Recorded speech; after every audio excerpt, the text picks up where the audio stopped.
First and foremost, let's reintroduce ourselves. To our audience, old and new, as long as you guys continue to remember us or continue to discover us. Let's go ahead and take it from the top. Hello, everyone. I play Acer Zoran. That's all you will hear from me, but I would just like to say that I have finally dethroned the king.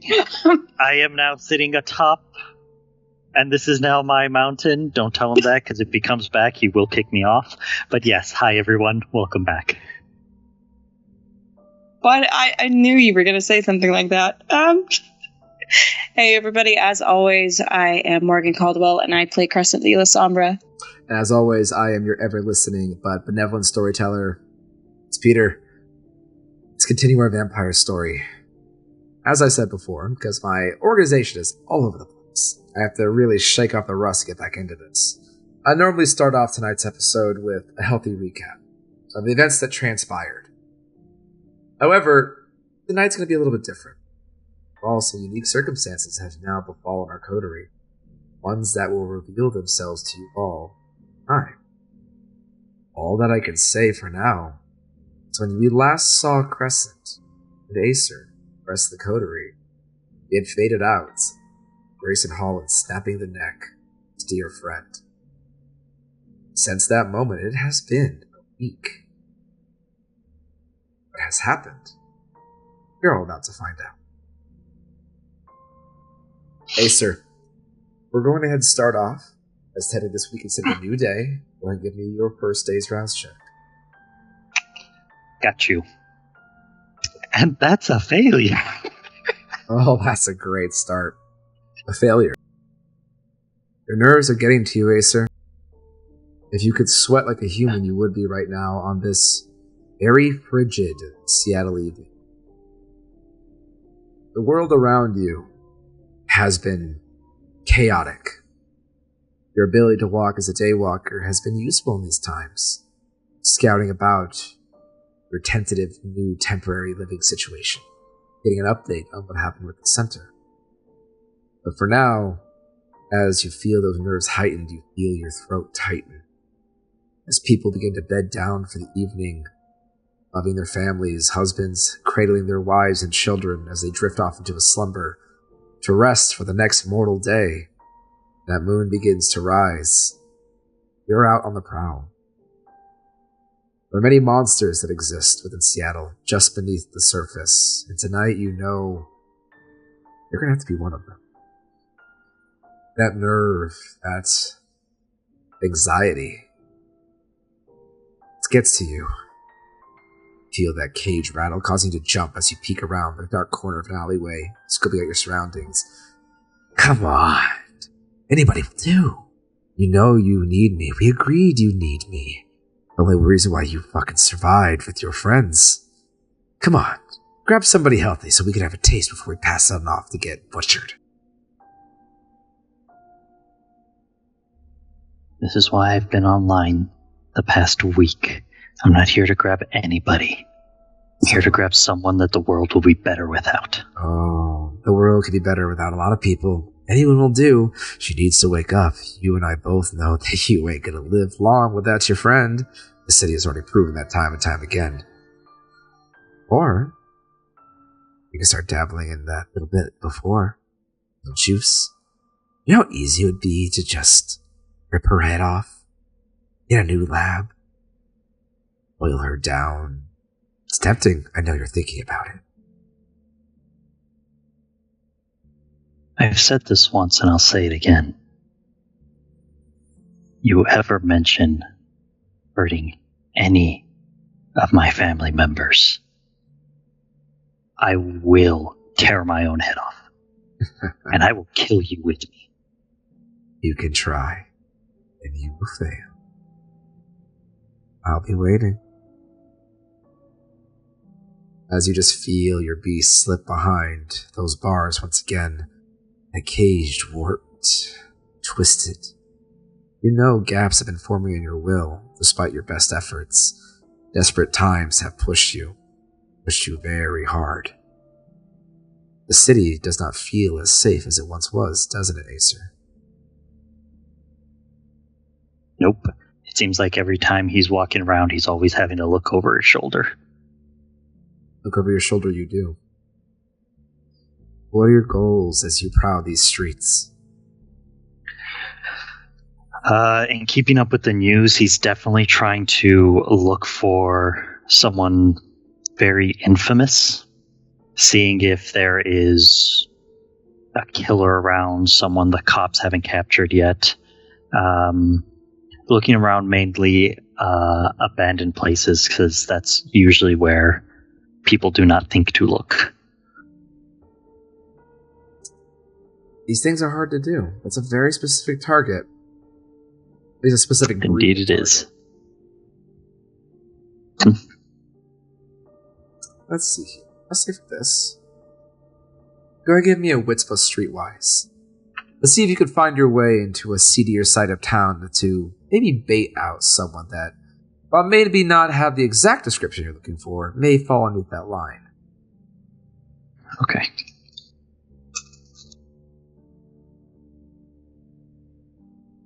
That's going to be a 2. 2.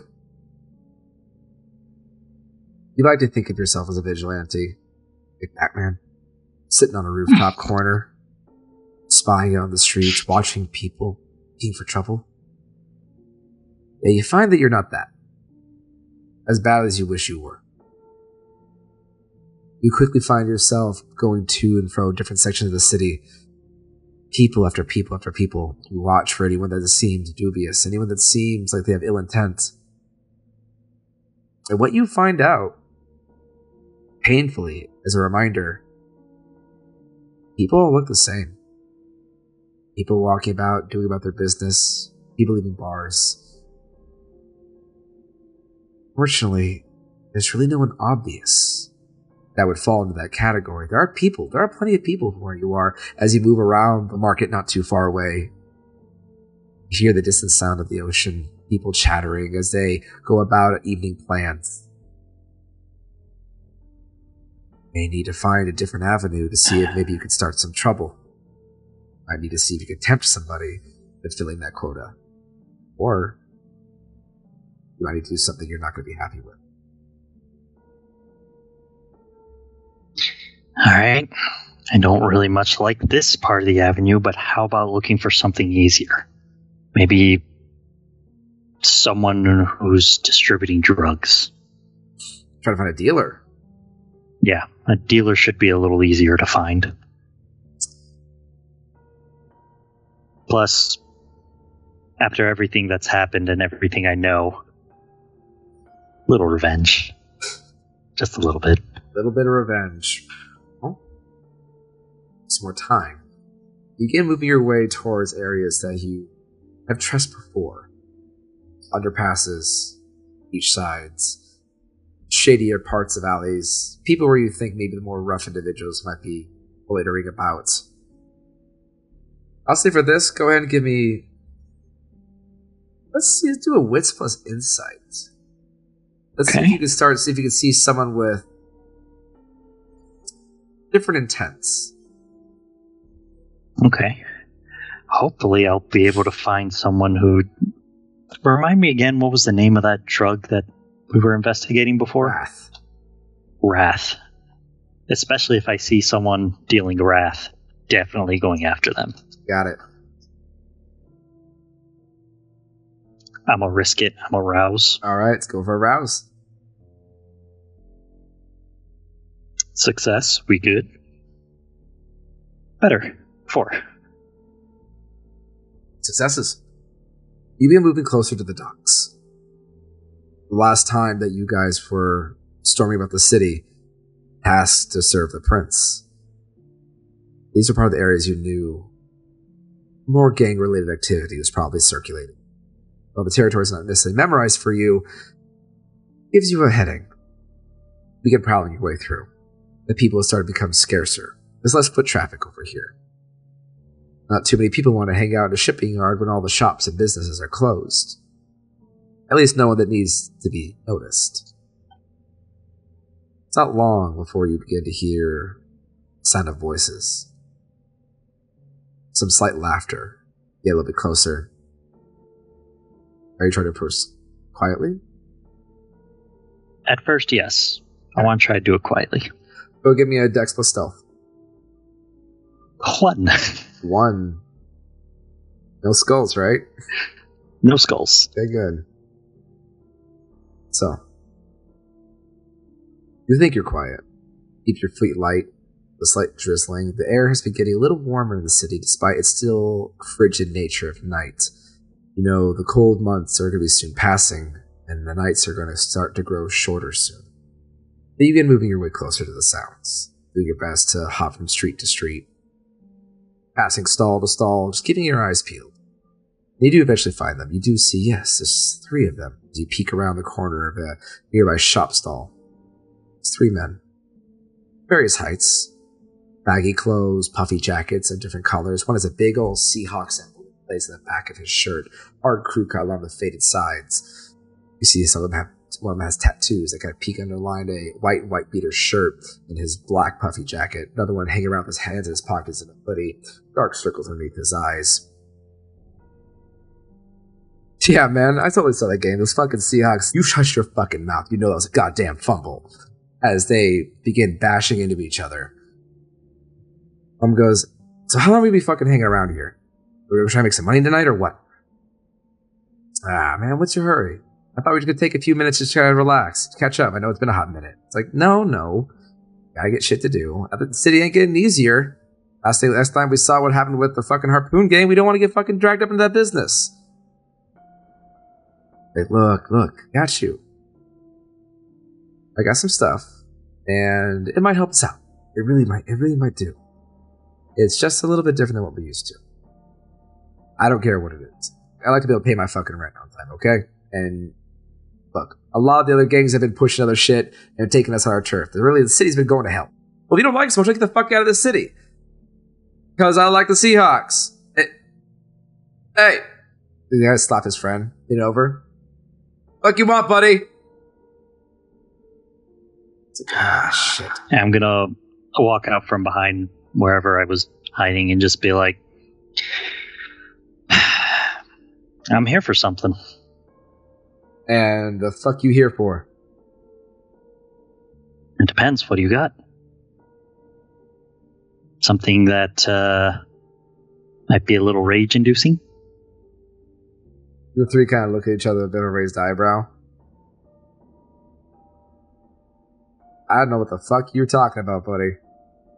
And I'm just going to pull out a few hundreds and just be like, I'm good for it. One of them steps forward, the one with the more popular jacket.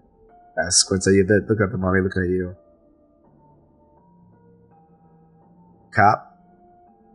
You act like a fucking cop. Trust me, definitely not a cop. I don't get along well with them. Go ahead and give me a composure plus etiquette. What? Skulls. Nope. The 3 look at each other and just look at you. Nah, man, I don't know what the fuck you talk about. Frankly, you should be flashing that fucking kind of cash around here. It's gonna fucking get your head taken off.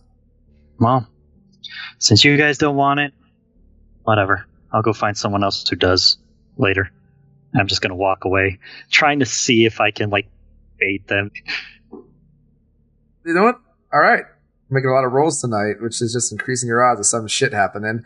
Let's go ahead and go with a manipulation plus subterfuge. Alright. Subterfuge. God damn it, Crescent, your ass better wake up soon. I am not good at this shit. Okay, well, that's the best I could have gotten. 3.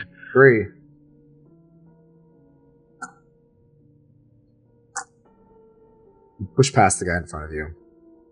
Walk by his friends. One of the smaller individuals, the one more come in like tattoos, slightly darker skin, looks at his friends just like wide-eyed.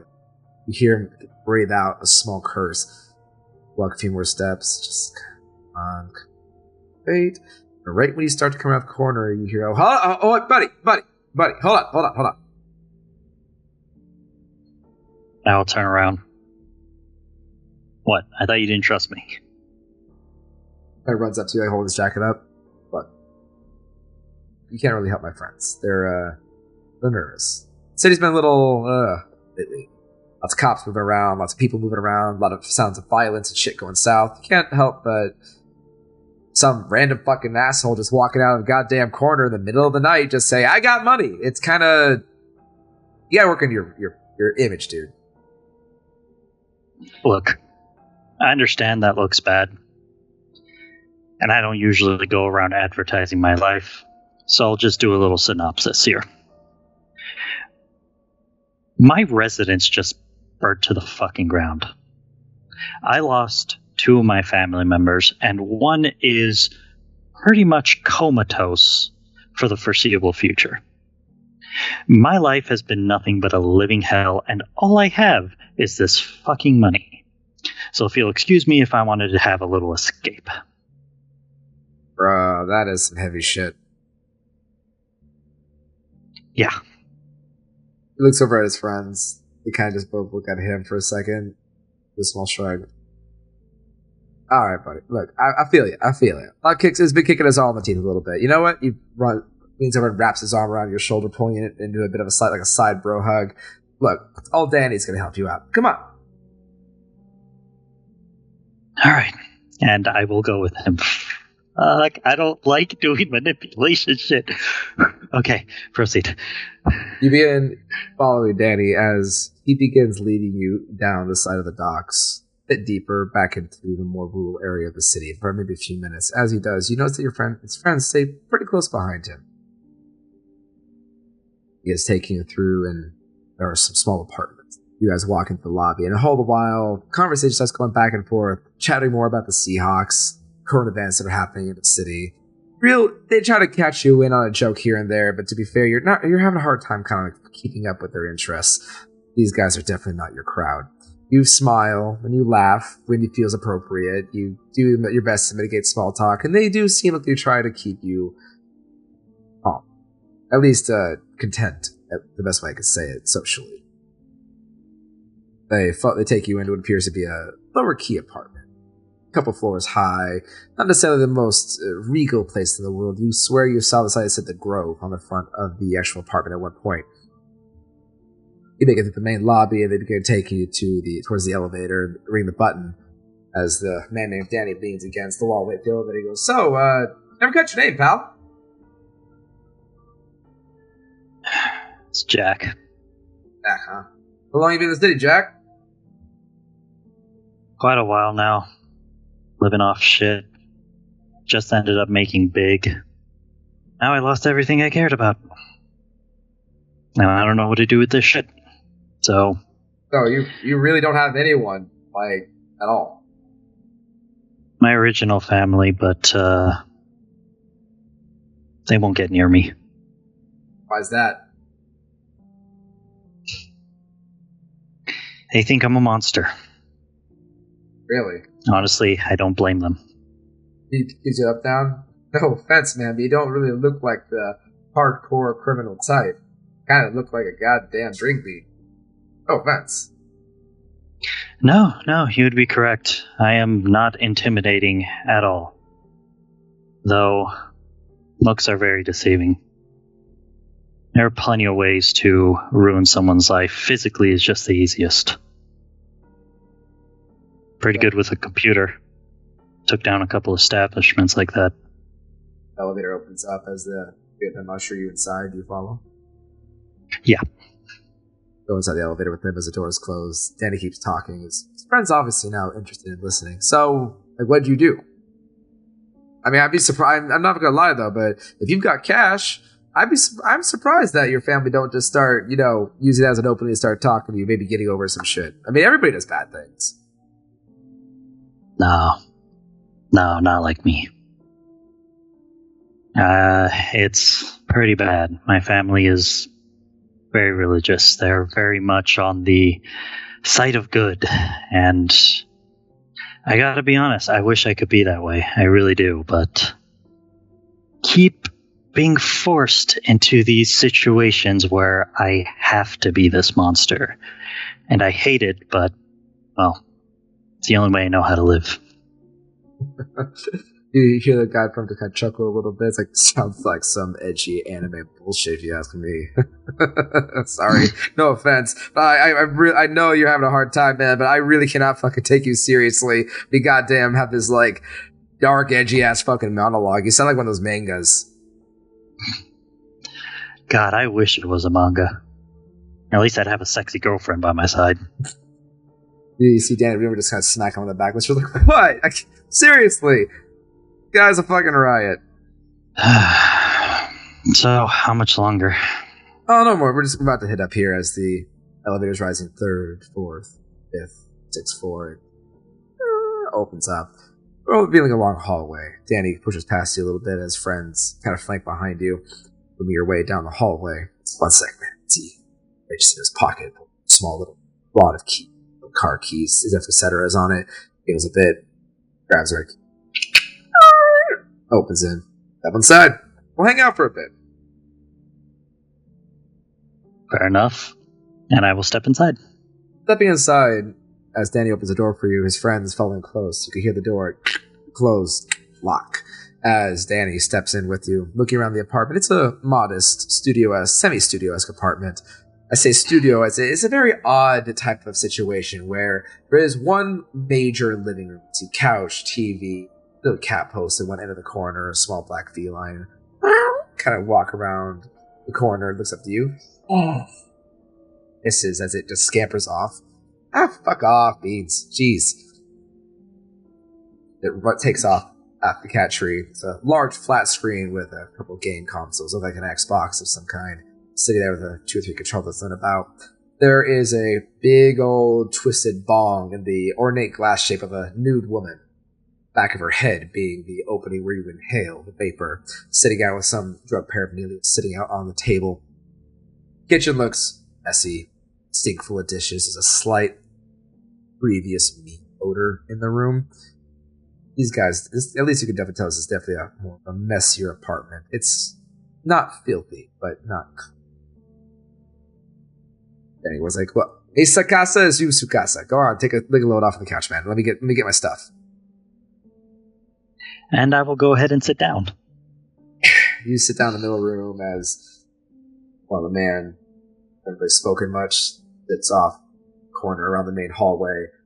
The other one that laughed at you moves corner, leaning, hanging out, as you can see Danny around the corner to some sliding glass pane window, like sliding glass door, so to speak. It slides open into what appears to be some kind of makeshift bedroom, where you gotta get the sense of that's why it's a studio. Technically has a bedroom, but the walls don't quite reach the ceiling. Goes in around a single bed as he begins rummaging through some doors. You can hear the sound of a metal lockbox open up. Some rustling happens. The woman that doesn't speak for a little bit looks over to you. I feel like I've seen your face before. Really? I don't know you from anywhere. I can't say I know you per se, but I feel like I've seen you. Down the street a couple times? I don't know. You, weren't you on TV at one point? Not that I can recall. I don't know. I guess you just got a killable face. Sorry? It's where you feel a barrel push to the back of your head. Don't make any fucking moves, man. Put the money on the table.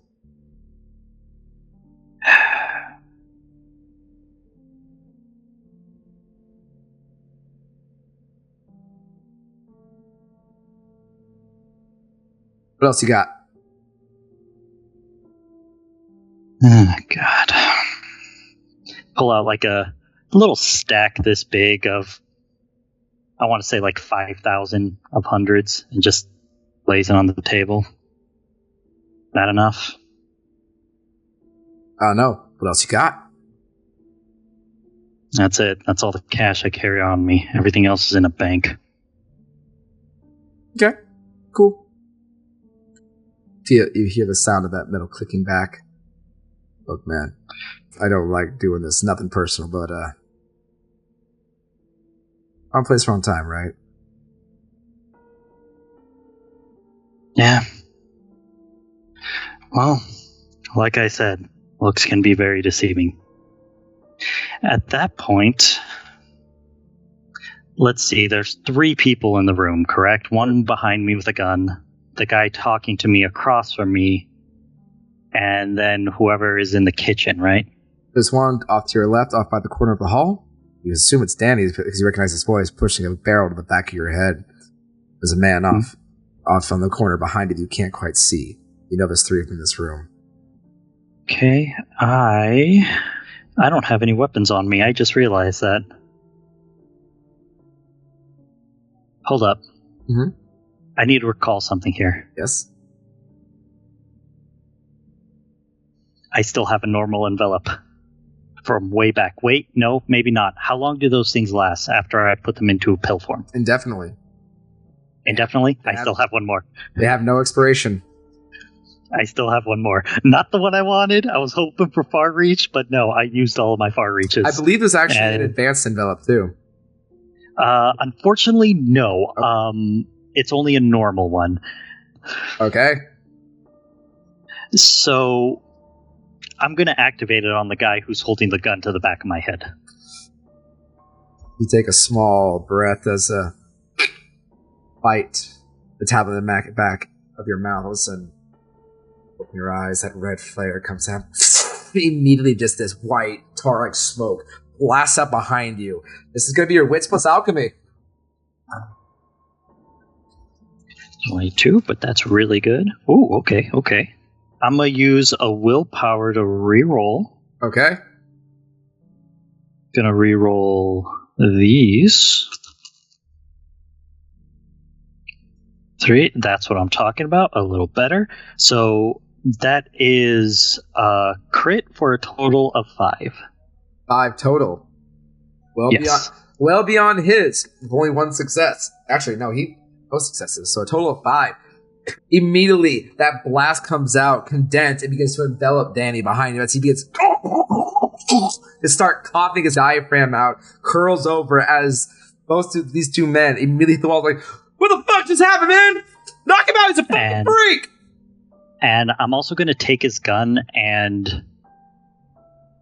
I don't like the guy that said he recognizes me, so I'm going to try to keep him alive. And yeah, I'm just going to point the gun at him. Well, first things first, you can wrestle the gun out of Danny's grasp, as he's still holding it. So, go ahead and give me a strength plus brawl. This is going to be considered a grapple. Fair enough. What you got? I got a 1. You got 1? It's not good. It's strength plus brawl. I have 2 die. Well, I don't want to risk rousing right now. So it is a tie. So. Oh. I'm going to say this. I should have risked the rouse. I'm going to say this. I want you to succeed, but at a cost. Okay. What would the cost be? You're going to get a stain. Because at this point, you've been on your own for a minute. You, despite your bravado, you're scared, aren't you? Even as a thin blood, 3 mortal men, still scary. Correct. And they're armed too, so yeah. He would be quite frightened. At this point, you're going to let that beast out. If you want to succeed, you're going to let that beast out to take that gun, but you're not going to just take the gun, you're going to snap his fucking arm in half to do it. Yep. Alright. In a blur of motion, you spin around, you grab that gun by the hilt, and he doesn't let go. You just full on open palm straight down the center of this man's arm. You hear a resounding snap as the bone just busts through skin and tendons. This man screams in pain, choking on breathless air as he hits the ground, rolling, the envelope just completely consuming him. Your eye glows red as you feel your lips curl back as you point that gun straight to the man in the corner who has drawn a knife and has moved towards you, but immediately puts his hand up. Take a stain as you let that beast out. All right. Whoa. He dropped the fucking gun, pal. Know the fuck you are, you freak. I tried to warn you. So here's what's going to happen. Now you're coming with me. And the other two, you're going to take the money that's on the table, and you're not going to say shit. And if I find you opened up your mouth to anybody, I will not only reclaim my debt, I will make sure you cannot open your mouth again. Am I clear? Go ahead and give me manipulation plus intimidation, man. I'm going to give you a +2 to that. Intimidation. Thank you for giving me the +2. I flippin' need it. This time I'm going to rouse. Go for I'm it. going to risk the rouse this time. Go for it. Success. Success. Another die. 3. 3. See the man that's pointing the knife at you. Looks you dead in the eyes. You just stare right back at him. Don't move. It's this hard stare down between the two. See, he goes a little pale as his friend is currently gasping, retching at this point. You feel that small twinge in your heart as you realize this man is practically suffocating to death at this moment in complete and bitter agony. You hold that gun steady, just staring him down. Alright. Goes to slowly put the knife down. So he puts it on the ground. Keeping an eye on the other two, and just be like, remember, you talk, you never will again. And I'm going to try to knock the guy in front of me out. Okay. So, at this point, as you move around with the gun, the man was behind you. He was actually stepping towards you, but as soon as you turn that gun, he puts his hands up. He kind of shifts. That way they're both in your sight. Go ahead and give me a brawl plus melee. Sorry, a strength plus melee. I'm actually good at that. Ha ha! 1, 2, 3, 3 success. 3 successes. Blood just starts coming down the side of his face. Holy fuck! Well, I am scrawny, and since he's not out, I'm doing it again. Give me another one. 3. Another 3. As in the midst of it, he's not fighting at this point. You've actually scared these two shitlets. Another right in the back of the head as he just rolls his eyes, roll back, and hits the ground. His last friend, the one that had basically recognized you, just hands up, just eyed wide, shaking. Look, man, look, you can just go. You keep the gun. Just go. You're gonna say fucking shit. I don't know what the fuck you are. Fuck you do. It's good. Like I said, I'm smart, not strong. That's called chemistry. If you would have stayed in school, picked up the body, you would have known that. Just kind of without any effort, you pick this man that easily outweightless you just by the back of fling him over your shoulder. This man's eyes go wide. I have to give you another stain here, man. As at this point, you've broken the masquerade and you're letting this man live. He doesn't know what the fuck you are. But this is not normal. This ain't fucking normal. That's exactly what he is muttering as he just steps out of the way, his hands pressed back, and he is shaking.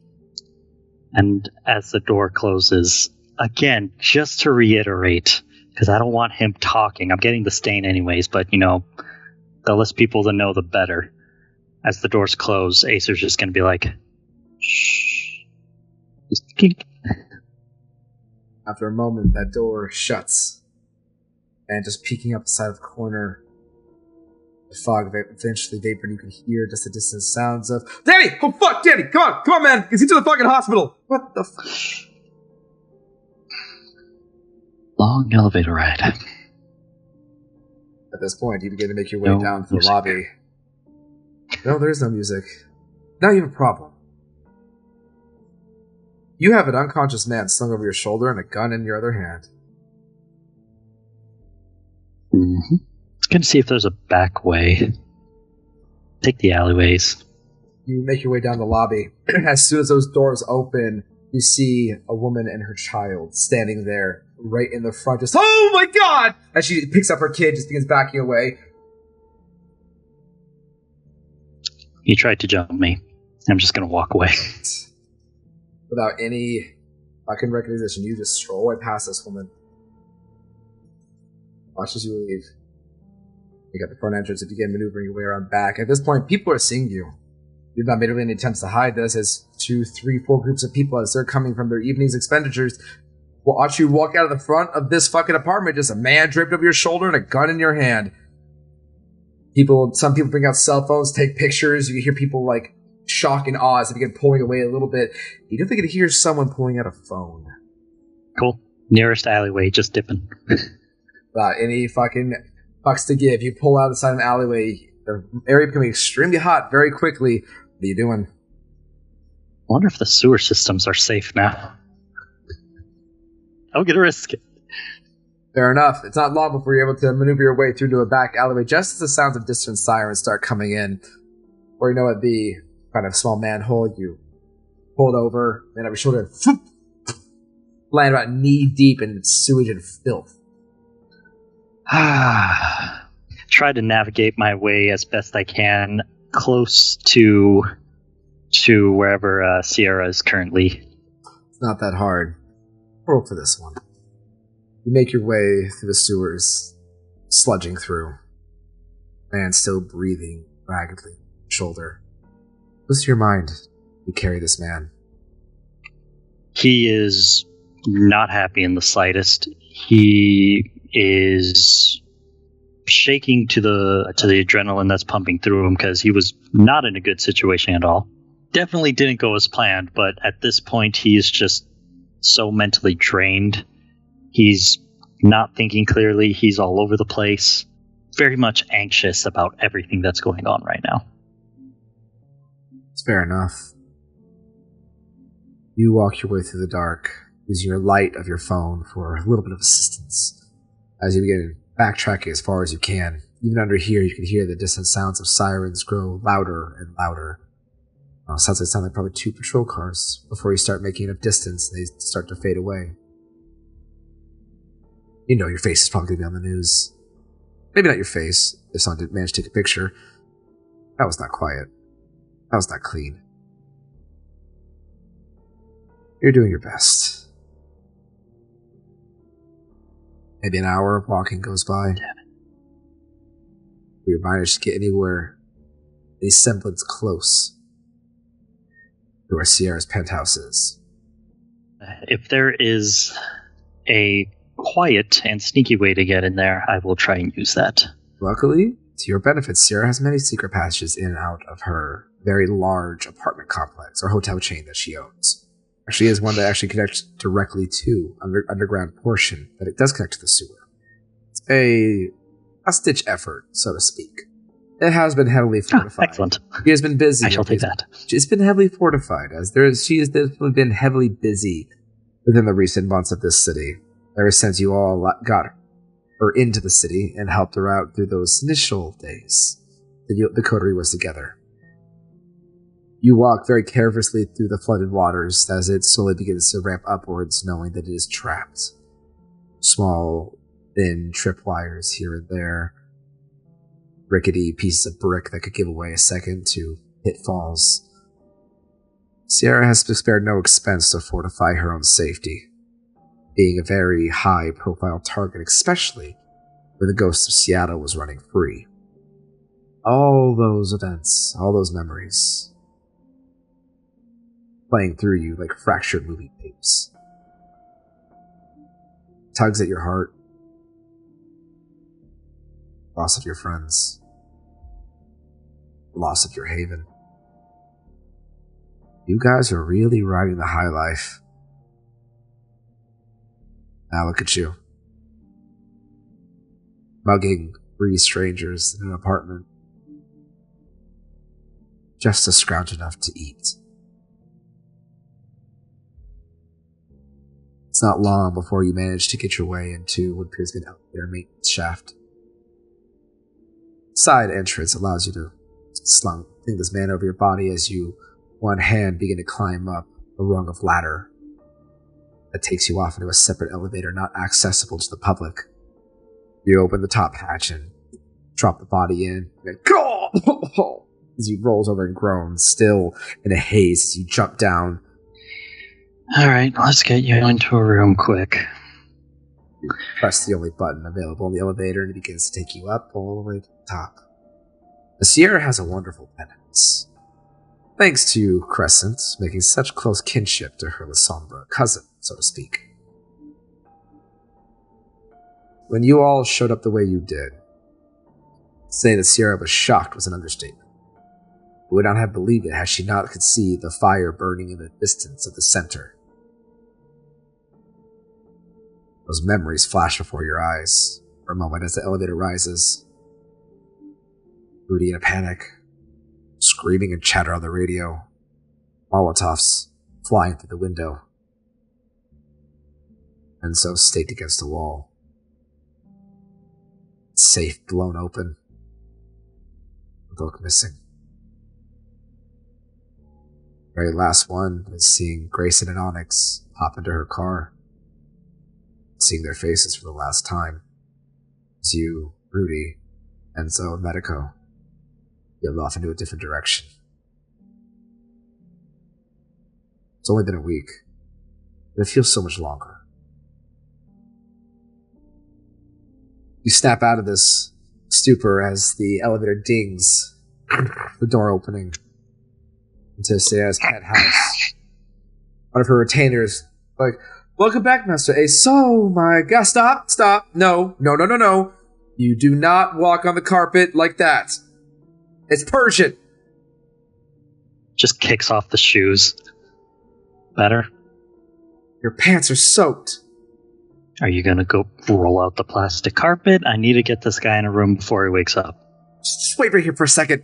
As one of her retainers, a very thinly woman, you know Sarah has many ghouls in her penthouse that serve on her loyally. They have no fear or response seeing a man unconscious on your shoulders. This is their life that they've accepted. Sirena deeply entrenching herself into the city. You wait there patiently for a few moments.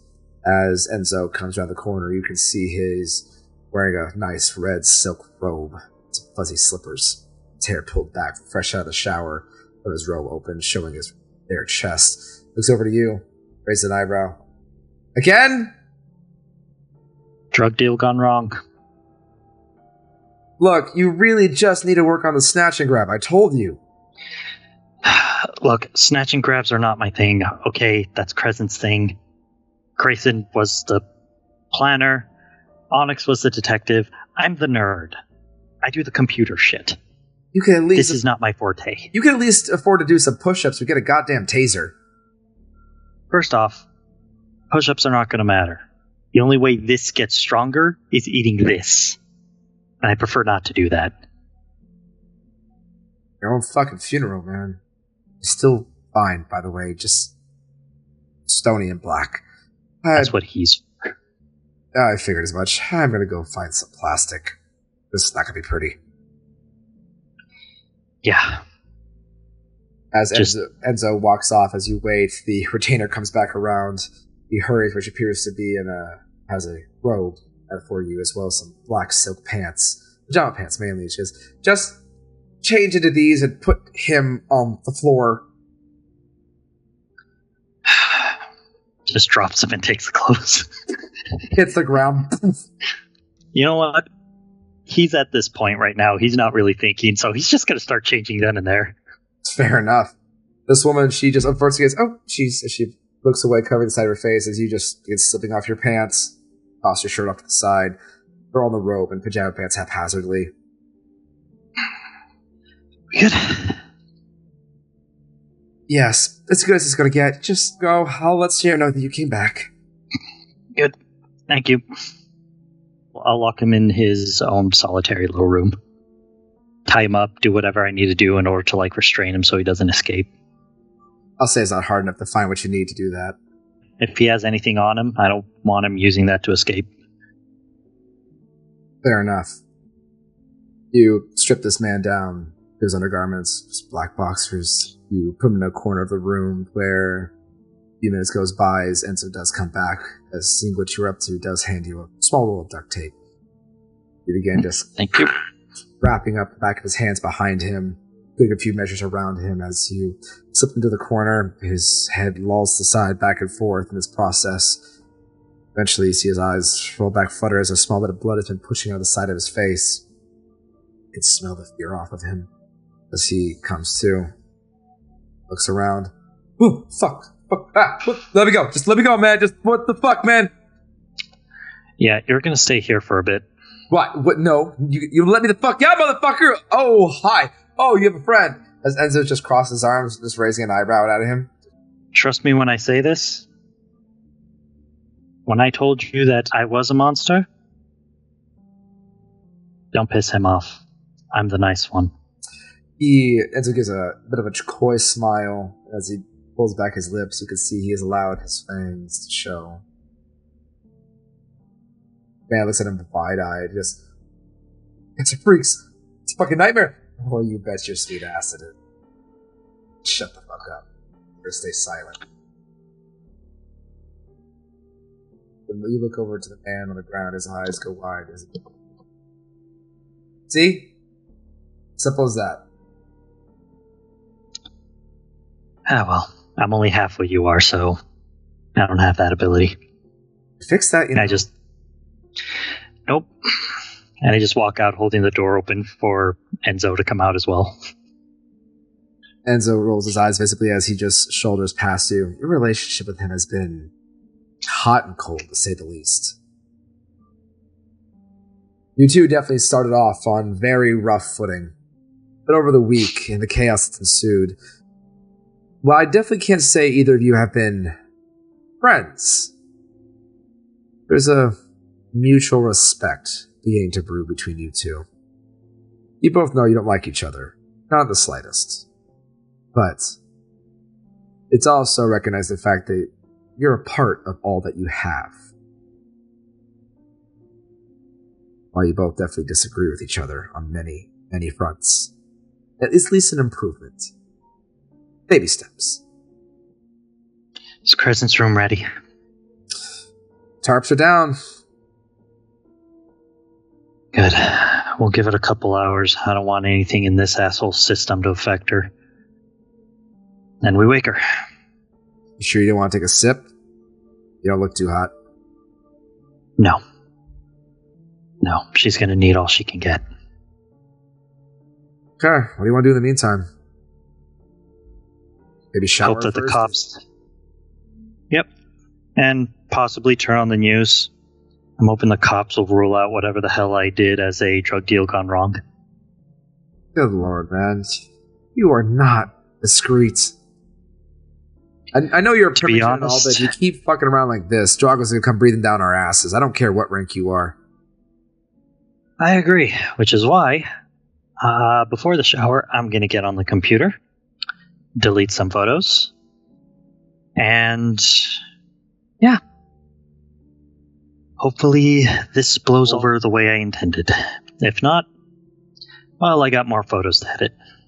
Let's say for the sakes of this, let's go ahead and give me an intelligence plus technology. Okay. And is this technically hacking? Can I get my +1? This is soft hacking, yes. Yay. 4, 5, 6, 7. 7. It's not hard. Thank God Sierra was able to weasel her way into the police. You be having a nice little back door makes it very accessible to intercept things before they become a problem. Within 20 minutes, you manage to find out the call logs and the recent orders of requesting backup for a potential assault charge that they're investigating. A few keystrokes, it's gone. Automated dispatches are rerouted. You'll be surprised this even makes it back to the actual station for investigation. And with that, I need a shower. While you're in the shower and you touch your forehead against your forearm, the hot water falling down your back. Actual seriousness. What's going through your head? Now that the adrenaline is setting down, he's basically just trying to control his anger. He's pissed that everything went to shit so quickly. He's pissed that he got forced out of his home. He's pissed that his second family had to break apart. That anger builds up. Those memories play back. Fear, the pain, the anger. Eventually there's just anger. You feel yourself begin to weep. Blood falling down the side of your face mingles with the clear water, staining the ivory tile beneath your feet. Start banging on the side of the wall. Banging turns to hitting. Hitting turns to thrashing. Before you know, within a few minutes, before you know it, within a few moments, you are screaming at the top of your lungs, punching as hard as you can into the tile and ivory stone of this shower. You don't stop, even as the pain comes to the front of your knuckles. You feel flesh tear away, but you keep on out. Controlled dose of anger now. A little bit of pain. Sake of control. You don't stop until you hear a sudden so you hit the stone so hard, you see a piece of it crack. Your hands shake. Feel the bones underneath it have splintered a little, doing more damage to you than you've done to this shower. Feel that throbbing ache course up the backside of your hand, up into your wrist and arm. It keeps you a little more level. A little bit present. That frenzying is always just beneath the surface lately. You used to be so calm, able to think so clearly, but you're finding more and more as the days roll by. You're starting to slip into more and more anger. You already can feel splintering beginning to mend itself, the flesh knitting shut. Just as always, back of your hand. Watch as the vitae begins to slow, and the wounds begin to seal up. Can't help but think that you just wish that maybe it would just stay a little fucking longer.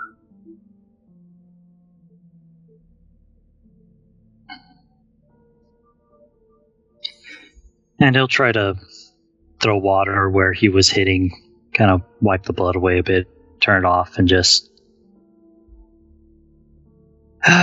go get ready. Not long. You get dressed. You don't really have much in the way of normal day-to-day supplies, but Sierra has been gracious.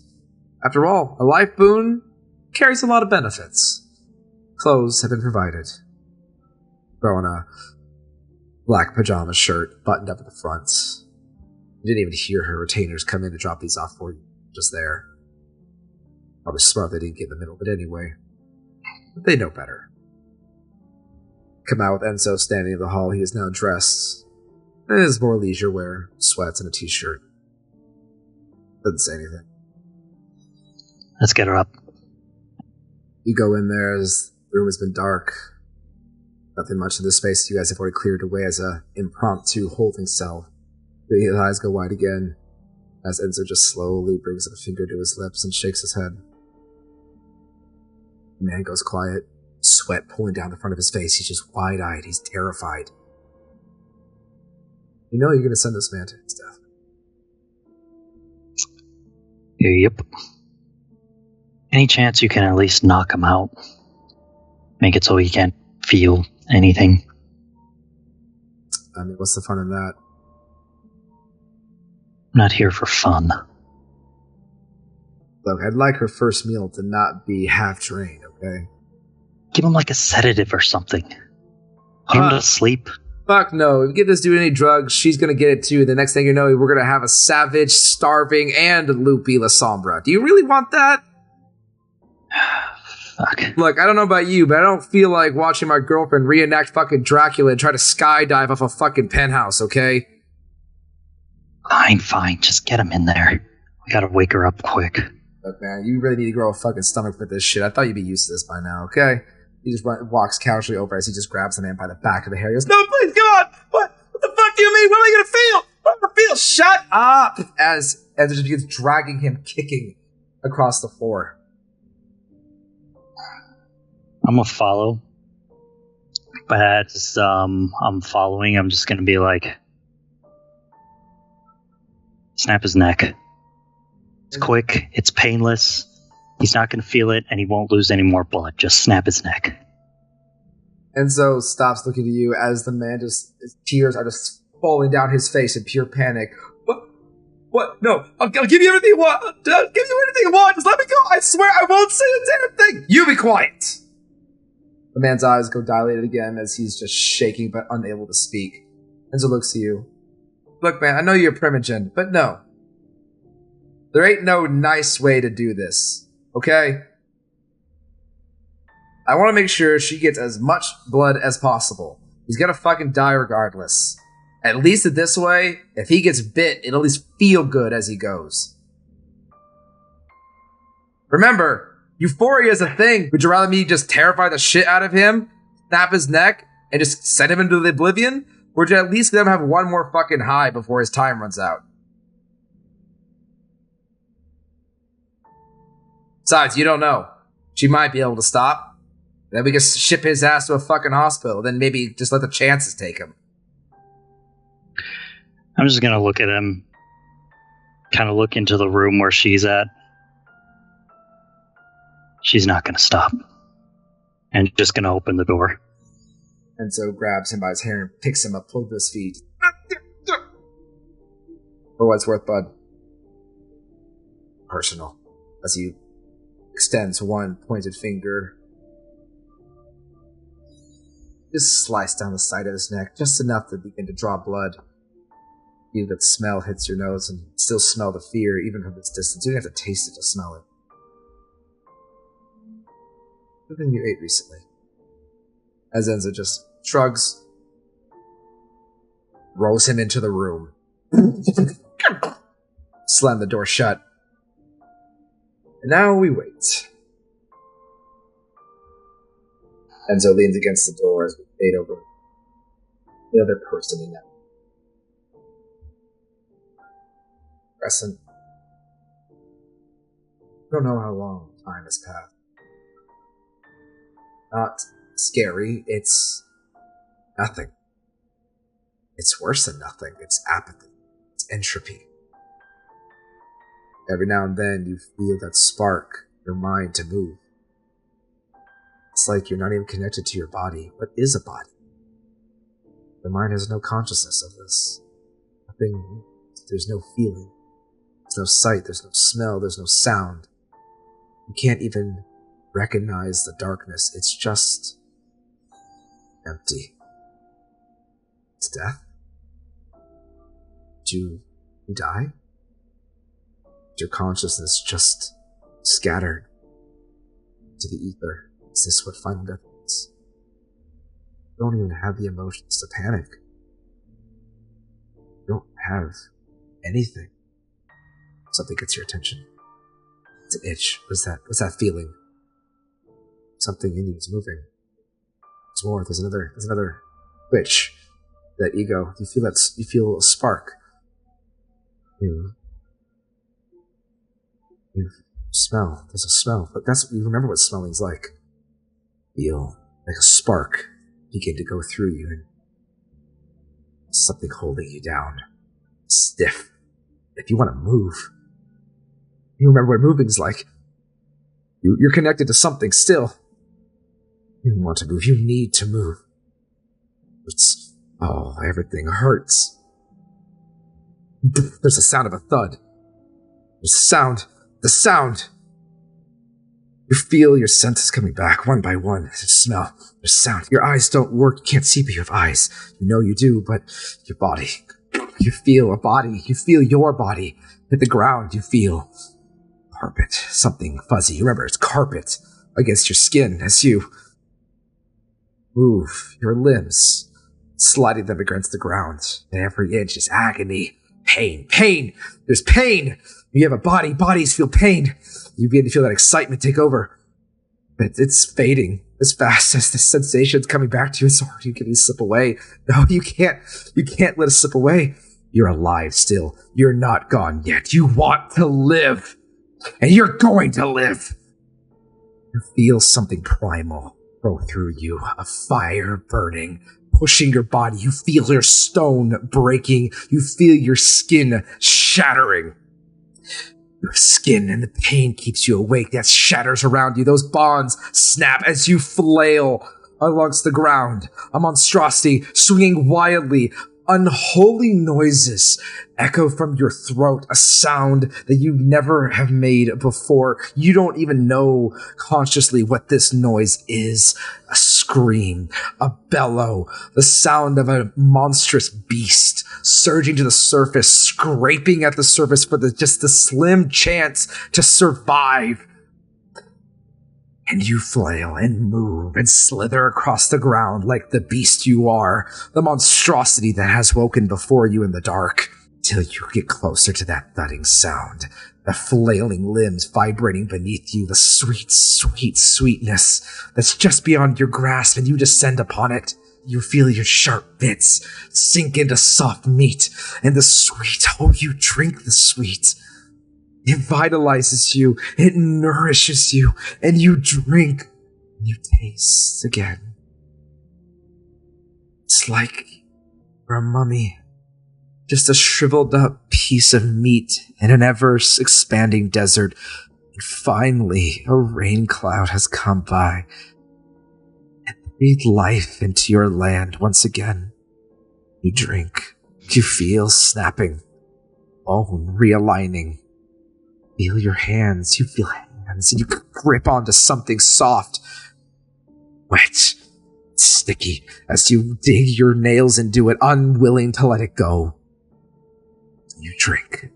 You're not stopping. Drink more. You can hear the sound of silent screams. You know that sound. Before long, you begin to slowly flutter your eyes open. The room is dark. As you just hold this soft thing to your chest, cradling it like a stuffed animal for comfort. Become acutely aware of teeth as the aches in your body. So prevalent, everything hurts. Your neck, it hurts so bad. Let's find out where your starting hunger is. Give me your first morning's rouse check.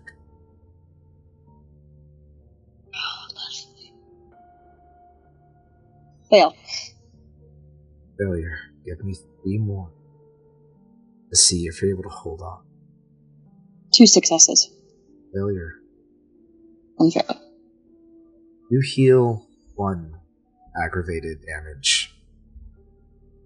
You are sitting at 3 hunger. The consciousness comes back to you. You know who you are. Feel the thought come through your mind. I am Crescent. I am Crescent. I am alive. Not dead. I am alive, but then the sweetness is gone. You bite and chew more. You want more. You're starving. Still so much pain. But you feel the vitae pushing through your limbs. It's like static. Like the sensation of sleeping on one leg for too long. That tingling feeling of just pain and sensation slowly refeeling back into your limbs. You hear the bones in your neck as your head snaps back in the proper direction. Oh, God, it hurts. There's not an inch of you that isn't just shaking in pain. As life is pushed back into your body, you feel strong resonance in this blood. It's collie, it's fearful. But fear begets life, the desire to live. You slowly begin to pull away. You're still in the same outfit that you remember, but it's filthy, tattered and dusty. It's shredded in places as you finally pull your arms back to see yourself. You see shriveled stone gray like flesh begin to slowly regenerate back. That supple ivory. Your corpse-like hands as life begins to breathe back into them as you stretch your hands, your claws extended. As that hunk of meat falls to the ground and you look down before you as you are just covered in wet blood.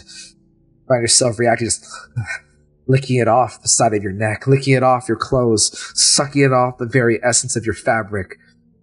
Finally, your senses begin to come under control as the man's head rolls across the floor. Right in front of you. But not a single ounce of blood comes out of his body. You don't know where you are. Where are you? You don't recognize this room. This is not your room. Where the hell are you? I need you to go ahead and give me a fear frenzy. At this point, Acer and Enzo, they both hear what happens behind that room. Oh, she's awake. You want to give her the first dose, or shall I? Let's see if she takes it willingly. She's probably gonna freak out in a second. Speaking of which, what's that frenzy check? It is unspent willpower and half humanity rounded up, right? Correct. Okay, it's 4 successes. 4 successes. You calm the fear. The desire to just flee out, punch through a single wall if you have to, like a caged animal. It's no danger. Wait tense. Nothing comes at you. You're safe, maybe? You don't know. You don't recognize this area. What do you do? I imagine I'm going to try and look for an exit, because if I need more, that's what I'm focused on. You shuffle your way, your limbs still waking up. You stretch as your muscles and bones pop into realignment, the muscles flexing. You see a door in front of you. There's a light underneath it. You hear familiar voices. It's Acer's and Enzo's voice. It's muffled. Your senses are still waking up. You recognize those sounds. I'm going to move towards that door. You open it. Not really going to say anything because my voice is probably shot. It's hoarse. You open your mouth like you want to speak, and it's so dry. Acer, you see the doorknob. I'm going to have one vial to Enzo and just be like, go get her, Romeo. You ain't going fucking anywhere, man. As Acer, you stand at the open door with the crescent right behind you. You see her drenched from the front of her mouth down the entire front of her shirt in red blood. Her reddish violet eyes look up into you, open for the first time in a week. And we're going to go ahead and take a break right there.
Hello, everybody. We are back, and we're going to just go ahead and pick up where we left off.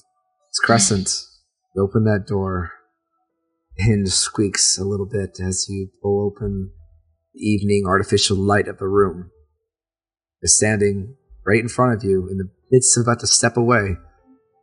You see Acer, clad in silk pajamas and black. The faintest tints of bruising on his knuckles fading away to tanned flesh. Enzo, holding 2 small vials of black liquid, stands there, his eyes wide, his face void of expression. No, just shock. But in a good way. See him smile. Glad to see you awake, love. You guys look like hell. I'm gonna ignore that coming from this. That's the joke, genius. Thanks. What's on the menu? Well, you got a Bloody Mary over there and those 2 vials. I suggest drinking them. Gonna look over at the vials. Enzo is holding 2 the small circular containers, what appears to be just glass with a food-on lid on top, maybe shot-sized. But they're almost tar-like, with a strange, slightly ombre shimmer through it. The color that's ombre with, you really can't per se. It's odd, and it looks like it has a consistency of tar. Are the vials of tar going to help? Do you not want them?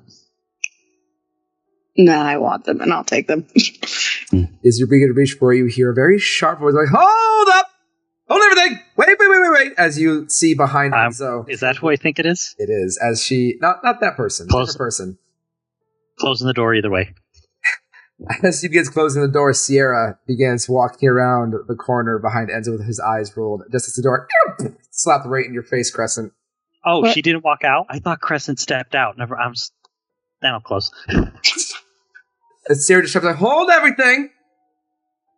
Crescent, sweetie, yes, over here. As she just leans out from behind Enzo. She is dressed in a beautiful dark blue navy evening gown with a bit of frill, white frill at the top. It was just below her knees. She wears a nice little set of pink slippers. She goes, "First, go shower. You're not getting blood on my floor. Go. Go. Sarah, yes, I don't come even here. know Thank where you. the shower is. Shush. Sarah, yes, thank you, darling. Yes, as you see a thin woman that you recognize, Ace, is the one that had helped you earlier, come around the corner, dressed in a very similar blue-ish, almost servantile outfit, comes to the corner. Please take young Crescent to the showers and go fetch her some nice evening wear. All right, and I know I just woke up, but I don't need a babysitter or something. Just show me where I'm going. Crescent, whose home are you standing in? Mine. I don't know. Mine is the answer. My home. And there's a lot to unpack here. So, Sarah's going to go with you, okay, and take you into shower, get cleaned up, and she's going to fetch you some clothes.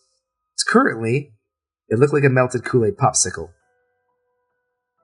Now go. As she slowly just turns you on your shoulders, and Sarah begins just very lightly, intentionally pushing along your shoulders. Okay, I'm going. Jeez. After a moment, Sarah takes a... Okay. Looks to both of you. Okay, boys. It's going to be a whole lot of awkward for everybody. So, let's maybe not overwhelm her. Enzo, darling. Yes, thank you. As she leans over and touches him on the arm. Go clean up your girlfriend's mess. Enzo just kind of slowly turns and just squints at her. Oh, don't give me that fucking attitude. You're staying here rent-free. Go clean up your girlfriend's leftovers. I'm just going to lean over and take the vials and just be like, our rules, not mine. I was going to do it, but I... Enzo looks at you and begins to gesture to you, and Sierra just immediately cuts him and goes, ah! You got the takeout. You do the dishes. That's the rule in my house. So, chop chop. At this point, Enzo just rolls his eyes. He opens the door again as, holy fuck, as you guys both now get a clear image.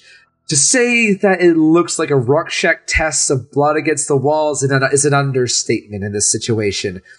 As what once was a man is now a contorted amalgamation of twisted bone and sinew lumped onto the ground.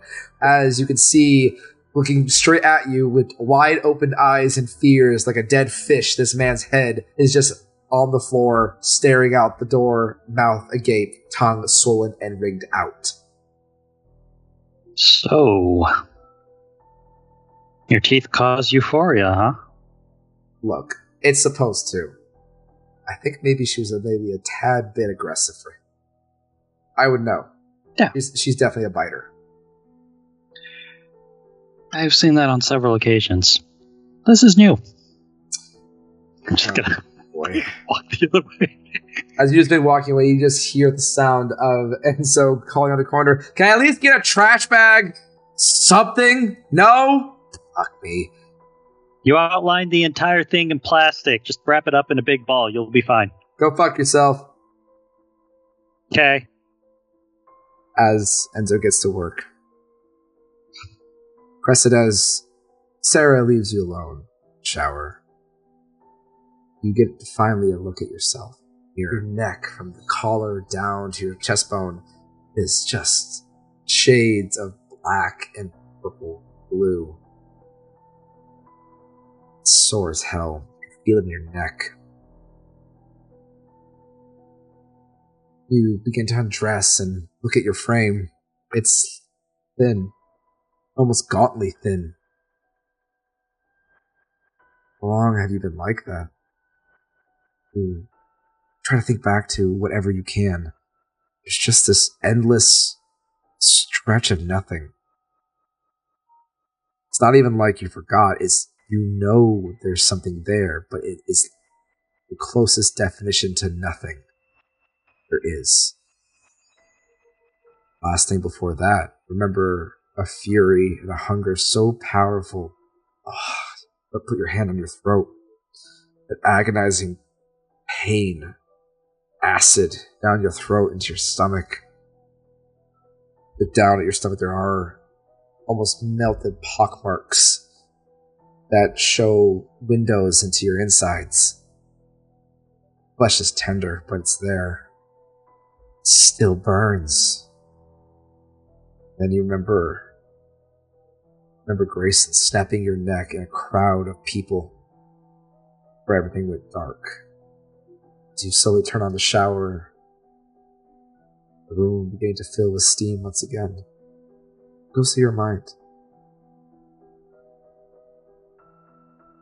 How it feels like a dream, and just constantly wondering how much time has passed. Hurries the shower as quick as she can because she wants to get some answers. Can't help but notice, though, as you go through, just shoving the memories aside, there's too much to think about without too many answers, too many questions, not enough answers, not enough information. But as you turn the shower off and pull your hair out of your face, you can see right in front of you a section of ivory stone tile, a massive crack in it. Like a small impact crater. What has happened? Why are you here? I need answers. Small knock on the door as turn sharply to see Sarah step inside. She has a small bundle of silk-looking clothes in her hands, some black slippers on top. She just nods to you, smiles, completely unfazed at your presence, as she places the clothes on the counter. When you're ready. Can I get you anything? Perfume, makeup, something to tie your hair back. All of the above. Right away. That she dips her head respectfully before she closes and turns, closing the thick bathroom door, leaving you alone again. Can't help but notice that the silken pajamas accentuate your overall physique, almost make you look comfortable. The silk feels good against your sore body. It's light. It breathes. It's high quality. Slippers are soft. You cushion your aching feet. It's such a weird sensation to feel like this. You know your body holds so much strength, yet you feel so weak.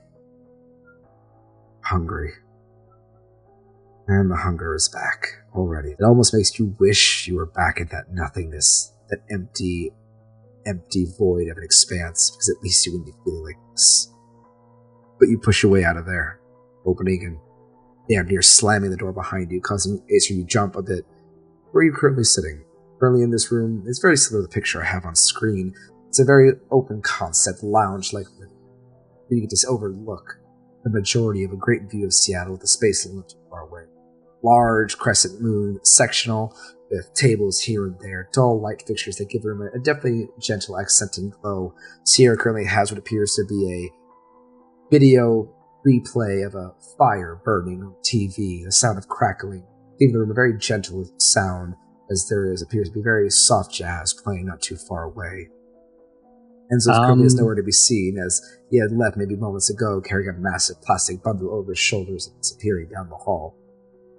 I'm actually going to be... I like that corner over there on the couch. As a neat, I enjoy my corners, so I'm going to take that one. You sit comfortably on the corner, and at least Sierra's place offers many luxurious comforts in this hard time. It's soft. You lean into it. The night is not even close to being half done, yet it feels like you've been running. But you jump a little bit as the door slams and you see Crescent standing in the entryway, and you both lock eyes with each other. Good shower? Why are we at Sierra's?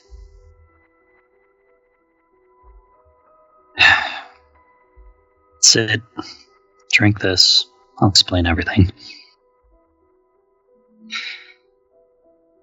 I'm not taking my eyes off him, but I'm going to sit and take the vial.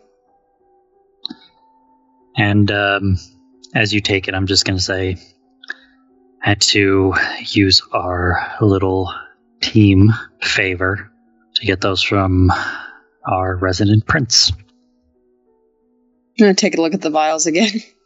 It sloshes almost like tar-like jello in the vials.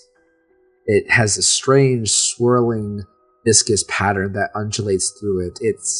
That's not necessarily appealing by any means. I asked him to help out with your whole torpor issue. He gave me that. I'm assuming it's going to help somehow. How long? The torpor. About a week.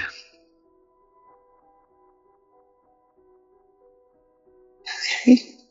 That's not too bad. Here, I thought it was going to be something ridiculous like a year or something. And I will take one of the vials. You take the shot of the substance, and it's immediately cooling in your mouth. It's like an internal aloe vera as you just swallow it, surprised on how good it feels. But you feel your skin vibrate, tingle. You actually, Acer can see as the flesh almost ripples over her body, reacting to the substance of whatever she just ingested. I need another rouse check.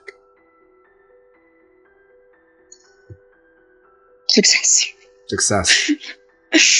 That success, you heal another point of aggravated damage.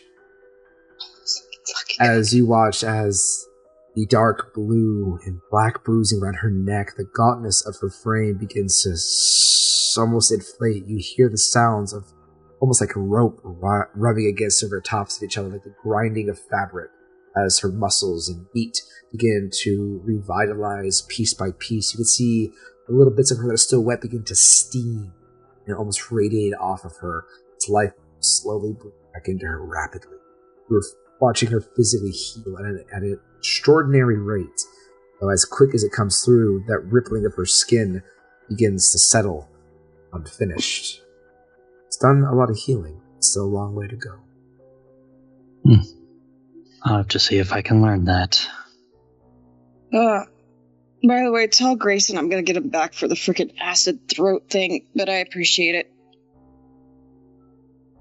I'll take the second vial. Another rouse check. I'm actually going to take the first vial. If there's like any residue on it, I'm going to try and preserve that. Like just cap it and... There is The scientist comes out. There's a singular little drop. Small, barely bigger than the head of a pin at the bottom of that vial. That works. That was a success, by the way. A success. You feel that sensation rippling through again, but each wave that hits you, that cooling spreads to your extremities. Feel the flesh thicken and strengthen in your abdomen. You could feel the connections being remade. You could feel your stomach lining coming back to normal. That burning pain in your esophagus fading away like cooling relief. It's like taking an inhaler and you can breathe a bit better. Your wounds aren't completely healed, but you've healed a lot faster than you would naturally. Even that darkened blackness from your throat has now begun to fade away, like someone that's been spending months in a hospital after a bad car wreck. I'm going to take the other vial and cap it as well. Before I continue, I'm going to need you to promise me that you're not going to fly off into a giant frenzy. I will try. Can't really control that. You want to wait till Enzo gets here, then? Seem to be a lot more calm with him around, I hope, maybe?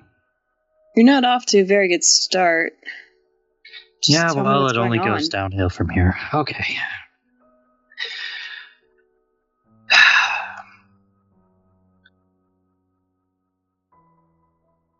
We don't have a haven anymore. A lot of shit went down when I got back.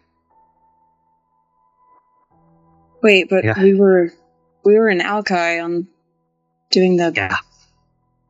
So how did the After- Haven come into play with that?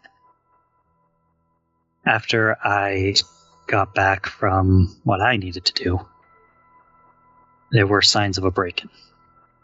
Specifically my room. Specifically the vault. Where I kept the book.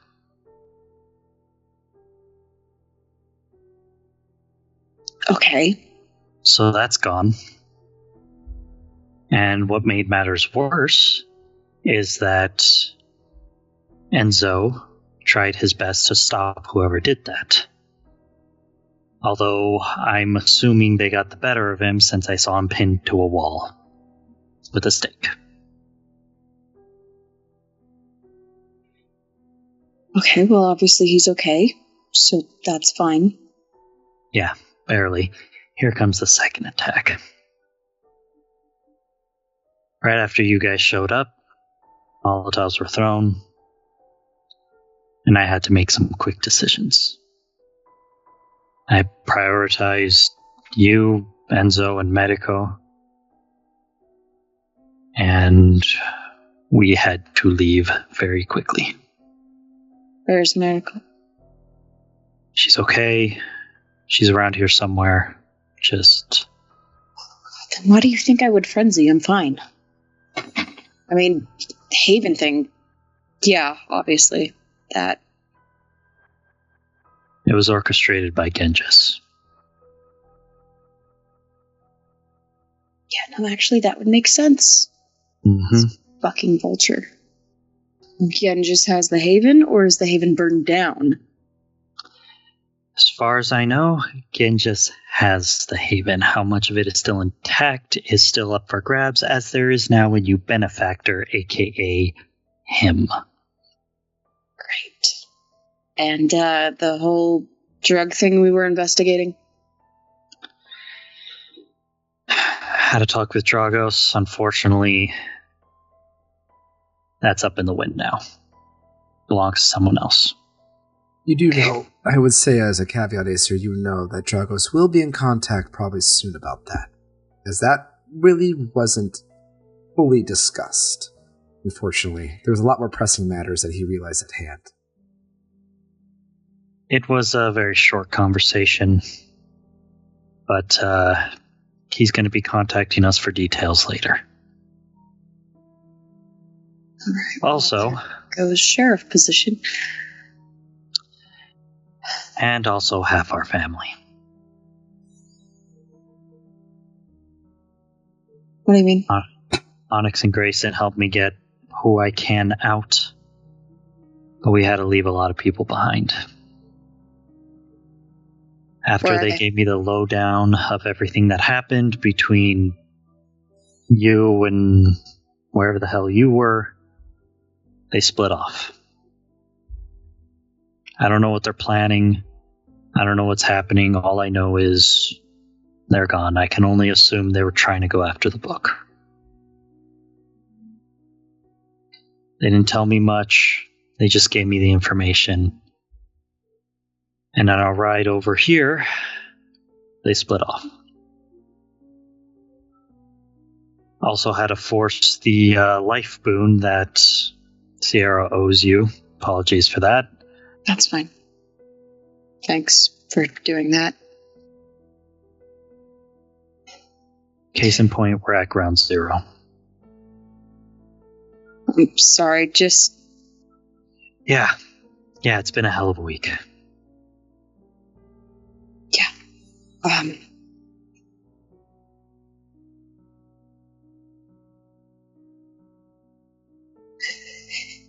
How are you doing with all that?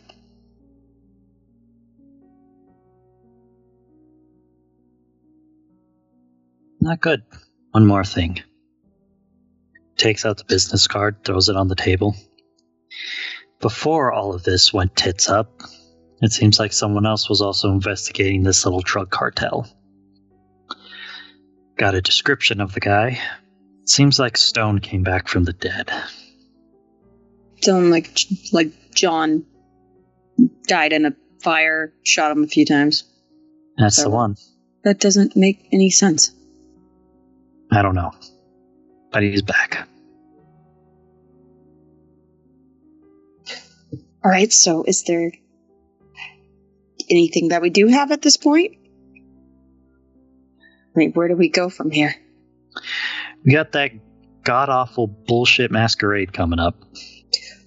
Oh my god, that was, about a week ago. So yeah, that is going down in 2 days. What, 2 days? Sorry, 1 day. And you're still gonna do it? I owe that bitch a boon for not killing those humans and just wiping their memory. So yeah, I have to do it. Alright, so you're gonna go off on the masquerade within masquerades, and we're just gonna... I mean, we can't hunker down here forever. We gotta find something else, some other place. Well, that is really the only real silver lining. All my cash is digital. I can find a nice plot, inconspicuous, buy it out. I'll have to see what I can find.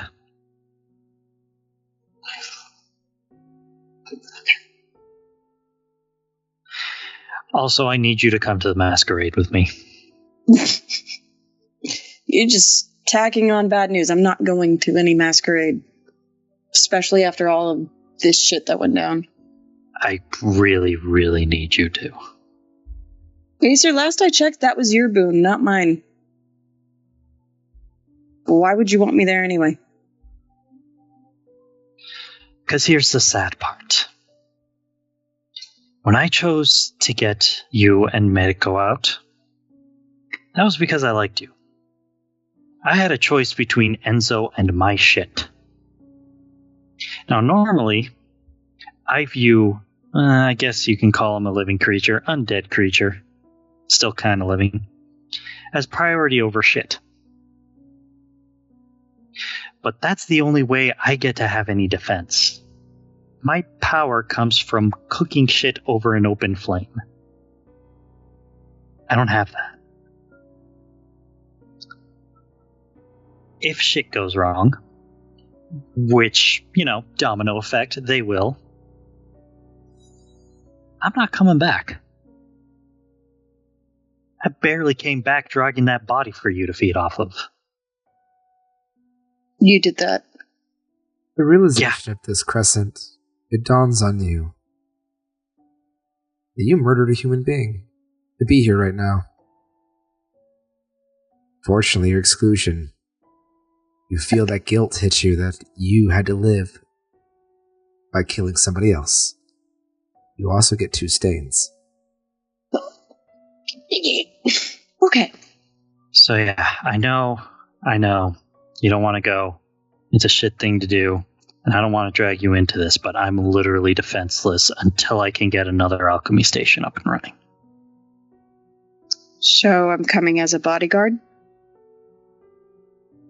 A very fancy, well-dressed bodyguard. A hound. Basically.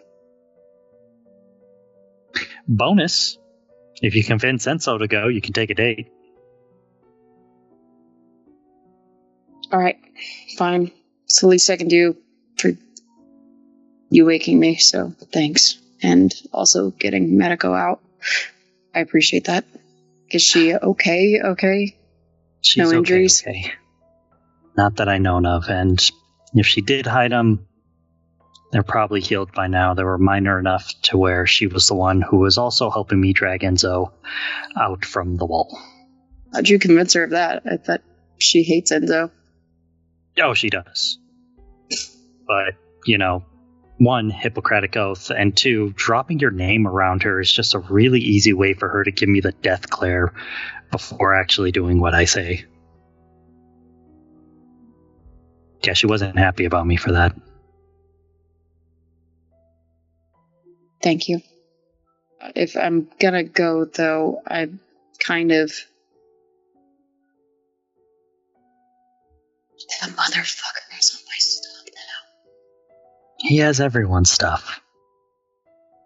Oh, I just got that gun. Yep. Oh, okay. So now all I've got is my handgun, some dirty clothes, a weird silk robe, and I think that's it. Yeah, so We're going to have to go shopping tonight.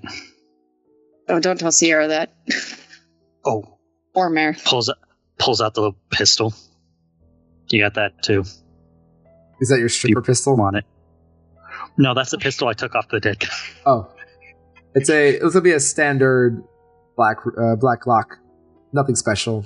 You check it. There's a round in the chamber. The safety was off. Fucking Acer walking around with a goddamn gun with the safety off. Acer. This. Right here. Safety. Should be, especially when you're carrying it. Not that it matters, kindred. But... Worst case scenario, I shoot my ass off and there's a hole that regrows in like a couple hours or whatever. Yeah, well, thanks. I now have 2 guns. So. I know how you like to dual wield. Alright. I gotta be honest, I don't know what the fuck we're doing. Like. For now, we're doing nothing. We're laying low until we can establish a haven of our own again. And then try to retake the center. So, we need to look up some land, figure out some sort of base to set up, because we can't live in this pit house. Basically. Gotcha. One last thing. Oh, great, goody. Love it. Go for it. Remember how Genjis was on the immunity list? Yes, the Anarch one, right? Yep. Well, he purposely attacked us. With intent. Everyone knows it. And it's starting to get fucking chaotic outside. So... we are now in sneak mode. On that moment, Acer, your phone goes off. This ought to be fun. Who is it? I will open my phone and check to see who it is. It's just a phone number. Scam calls are more prevalent nowadays. Is it ringing or is it like a message? It's ringing. Ah, okay. I will pick it up and put it on speaker. For a moment, just quiet. And a familiar voice pushes through. Is she awake? And this voice would be... Dragos. Thank you. Yeah. Yeah, I'm right here. Oh, wait, he can't hear me. Right. I'm assuming that garbled junk of audio was her telling me she's alive. Correct. Good. Down the 2 favors. Thank you for that. Good for her. All right. Back whatever you need. Come to the tower. Need to talk. Done and done. I'll see you soon. And I will hang up. One more thing to add to the plate.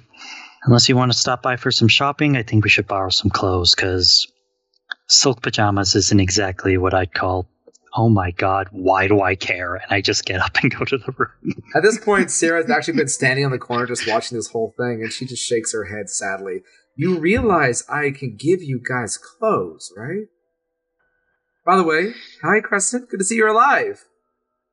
Hey. Thanks for the place. Favors are favors. You did me a solid. No eating my people. That's really my only. Everything else, though? Stay here. I got plenty of rooms in this penthouse. Private way in and out. You guys can stay as long as you need. I can get you some clothes. I got money on money. It's not hard to supply some clothes. That would be awesome, because I really don't want to show up at the prince's place in silk pajamas, as nice as they are. Well, I appreciate the compliment, Ace. But here's the thing, Crescent. One, yes, I'm obligated by Boone. That's this or there. But additionally, I like you both. I truly do. It's thanks to you both that I was able to establish myself here. I might be crazy enough to consider you both friends. Repeat that, I will eat both of your tongues. All right, secrets are secrets. Regardless, it concerns me with how rapidly the La Sombra are dwindling in this city. You, me, and Enzo, the pastor, are really the only La Sombra that I'm aware of in this city. Pastor. He's what? He's an individual that came with us shortly after the prince allowed the La Sombra to settle in. He does not like getting involved with many affairs. He's, in my opinion, a little bit of a fucking coward. I personally do not like this individual with any bone of my body, but he's smart and resourceful and has a religious following that he is Camarilla-sided, so I guess he's allowed to exist and ruminate, but that's neither here nor there. Point is Tally still in town? And I'm gonna look at her. She slowly looks to you, her eyes wide. Excuse me? Is he still in town? She leans back, looking to the side of her face. How do you know he's here? This is news to me. You didn't know. Of course I wouldn't know that my fucking sire is in town. You think if I was aware that my sire was in town, that was something I would know, right? I don't know why he wouldn't tell you. Unless he doesn't want to be found. He came to see me shortly after the whole thing with Eleanor. She leans back, biting the corner of her lip. See, what'd he say? He was investigating the church, like the rubble, and I guess paying regards to Eleonora, and then said if I wanted power, true power, to seek him out. It's him. It's him. Let me just phrase it this way. He's not really the most affectionate parent, I would say. But he respects his childer. He's very, very picky. He sired me because of what I've gone through. He sired Malinkoff because of what he had gone through. He sired Eleonora for whatever history she probably went. I don't know. He doesn't pick things easily. Crescent, if he summoned you, you have to find him. That is your grandsire. You owe him. He made it sound like more of a choice. It is a choice. But if he wants you, you need to go and find him. That means he has something big planned. I can't fathom what exactly it might be. Tally's ways have always been far beyond my scope of understanding. He has this strange ability that he can see 10 to 20 steps down the line. He always has a plan. He's always able to predict things. I say you have to find him because one way or another you're going to be looking for him. Even if it's your own choice, he knows you're going to go look for him for one reason or another. Why that son of a bitch didn't reach out to me, I don't know. I'm just going to go ahead and take that personal note and just deal with that later. I'm sorry, maybe I shouldn't have. No. Nothing against you. Not in the slightest. I'm not upset at you. I'm just more... I guess the appropriate word would be jealous. Regardless, I'll do my own searching for that, but I appreciate you telling me he's around. That adjusts how I move about this city a little bit. But for now, that's a different problem. That's a much grander complication that we probably need to discuss later. For now, Prince. Oh, because I would really, really like you guys to stay on good relationship with the Prince. If I lose the whatever leeway I have with him, it'll just be the end of it. We need to be careful. I'll get you guys some clothes, and I can get you guys a ride. I'll have my driver take you to see the Prince. Thanks. If you need something, just ask. I can't guarantee I can always say yes, but it's in my ability to do so. I'll honor this boon. For the sake of brevity, we'll push forward a little bit. For you, Soul, she gives you a very nice, high-quality black beanie, logo-less. It's very soft cotton. Nice, thick black t-shirt, and a very high-fashioned hoodie-like jacket with a myriad of crisscrossing straps and buckles along the back and sides. Real thick, wide zipper on the front of a gleaming silver, and a nice, wide, extra-large hood with plenty of front pockets. A pair of matching pants and some high-top black shoes. Kind of fits your aesthetic. Crescent, she gives you some real thick, dark black jeans, a brand new jacket that fits in tight around the waist, plenty of inside pockets to hide and conceal whatever you need to be. He definitely knows your guys' aesthetic and tries her best to match her higher quality tastes. For long, she takes you both down your private elevator to the bottom garage where a very small private black car with nondescript plates and deeply black tinted windows sits in. See a male driver, maybe 5'8", Caucasian man, a little bit stubble around his face. He has a very hardened brow expression. You see on one side of his face there is just a myriad of shattered scars that bleeds into his hairline where it balls out into the fade. Probably ex-military. As he just sees you both coming as, "Good evening, Miss Van Buren's Dive. Please take these two to the Emerald Tower and also wherever they need to go. They have the car for the night. You won't be needing me? No, I'm going to stay in. I've got some business to attend to. Right away. Please." As he leans over very politely past you and opens the door for you both. Ladies first. All right, let's do this. I'm gonna get in. And I will follow in afterwards. And just a little side note, as we're driving to the Emerald Tower, Acer's actually going to pull up in his phone and text Medico. She's up. She's okay. We had to rush to a meeting. We'll be back around this time so you can see her. And he's going to send that off. Mitch just sent. The car is closed. The engine starts and it purrs. You sit in very fine leather interior, custom, beautiful trim on the inside of the driver's seat. This car smells like luxury. It's perfectly clean. You can still smell the shampoo that would be used to line this bottom of the plush carpet beneath your feet. In a few moments, the car pulls out into the street, slightly raining. You guys make your way to the tower. We'll fast forward now, as you guys are in the elevator. It was not hard to get the place. At this point, you've been to and from the tower so much, just trying to recognize faces. One thing, though, you both notice is much of the staff, with familiar faces that maybe have given you guys some pressure in coming to and fro. You don't seem to carry that same attitude. In fact, they're damn near respectful, both getting out of that car. They do give you, Acer, a little bit of nudging here and there. Still a thin blood after all, despite your rank. It's not even near as severe as it used to be. The elevator comes up and you enter your way into Joggus's penthouse.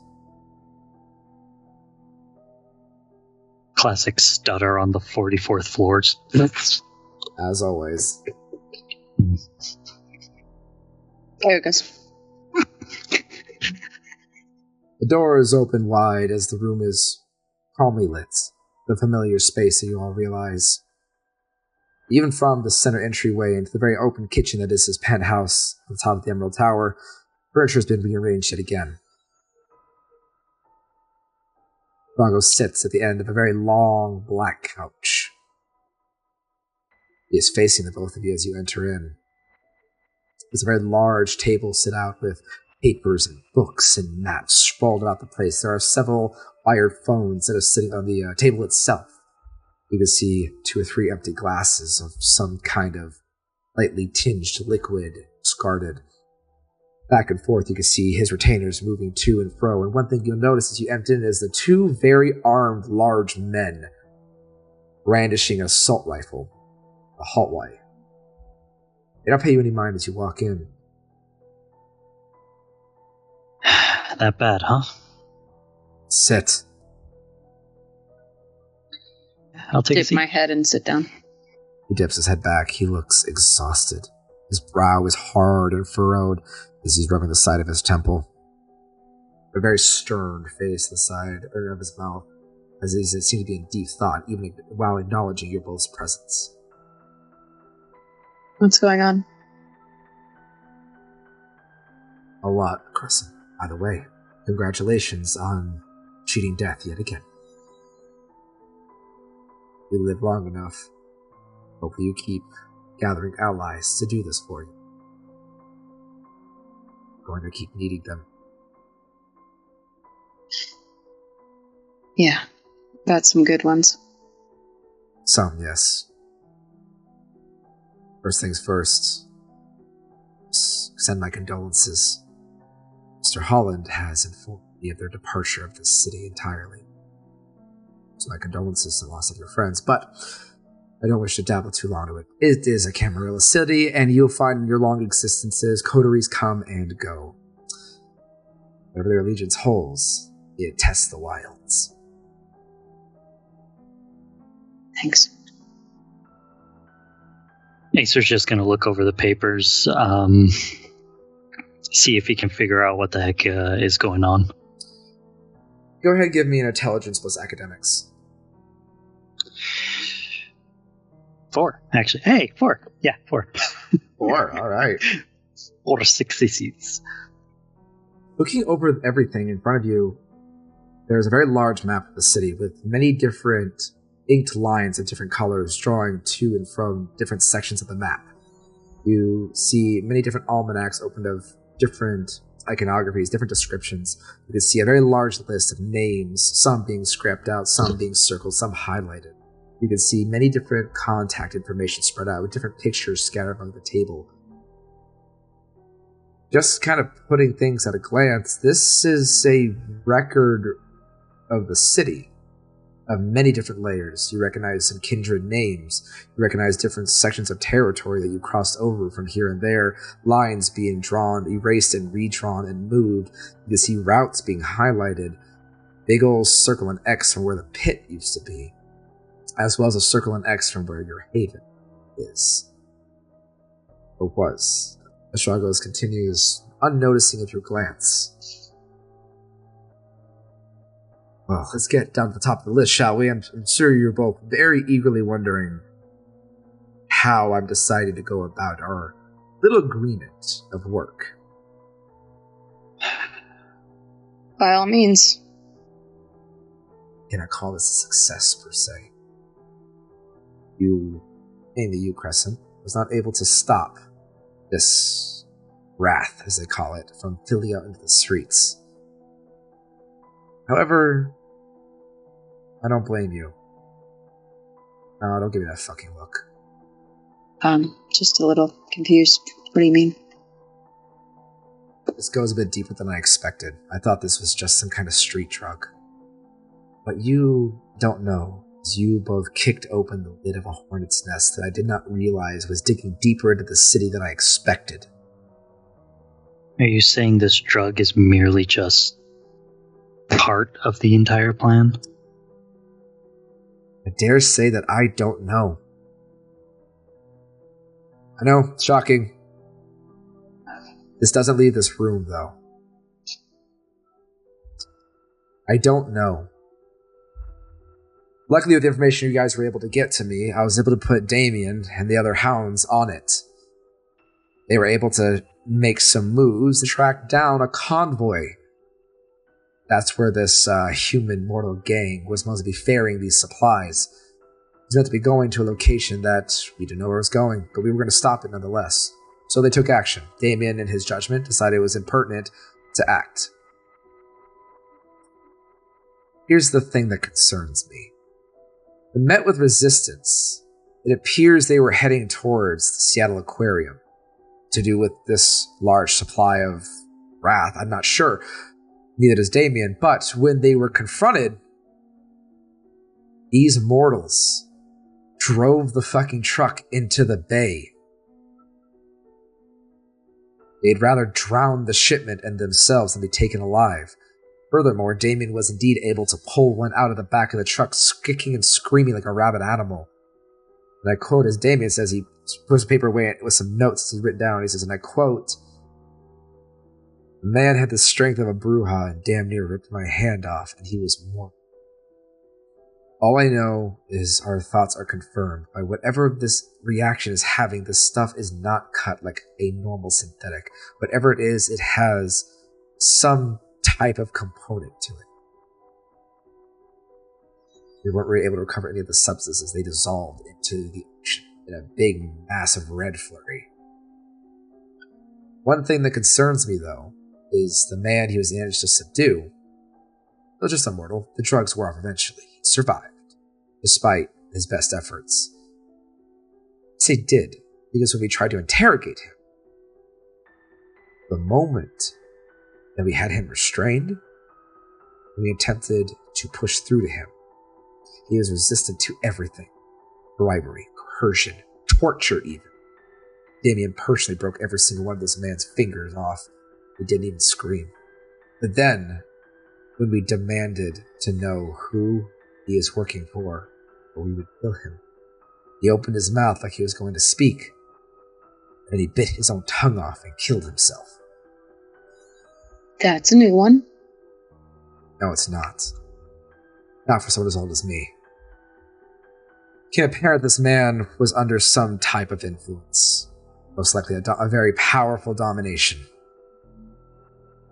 A kill order. A failsafe that made no matter what, he was not going to speak, and it became prevalent that he was not going to survive. He's supposed to terminate himself. There are not too many people, these kindred that I know of, that have mastered such an advanced level of mind manipulation. But that means there are kindred actively at work in this city.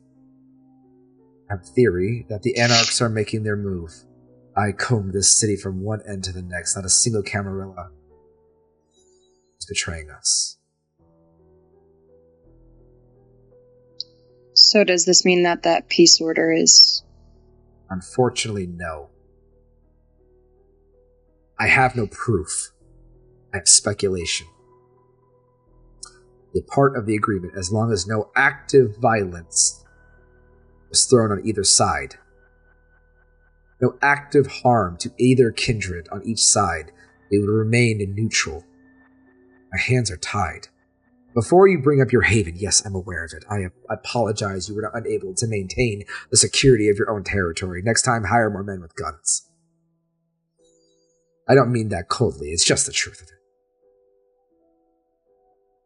Unfortunately, the Anarchs reclaiming territory doesn't quite violate the degree. Because you're alive, Crescent. Had you died, that would have been all I needed to unleash hell onto their doorstep. But you pulled through. Unfortunately, I'm in an impasse. A slight technicality. The thing about the Camarilla is our word is our word. But what I will say is be cautious. Combing through what I know of this city, my contacts and eyes and ears, looking over everything, things are moving.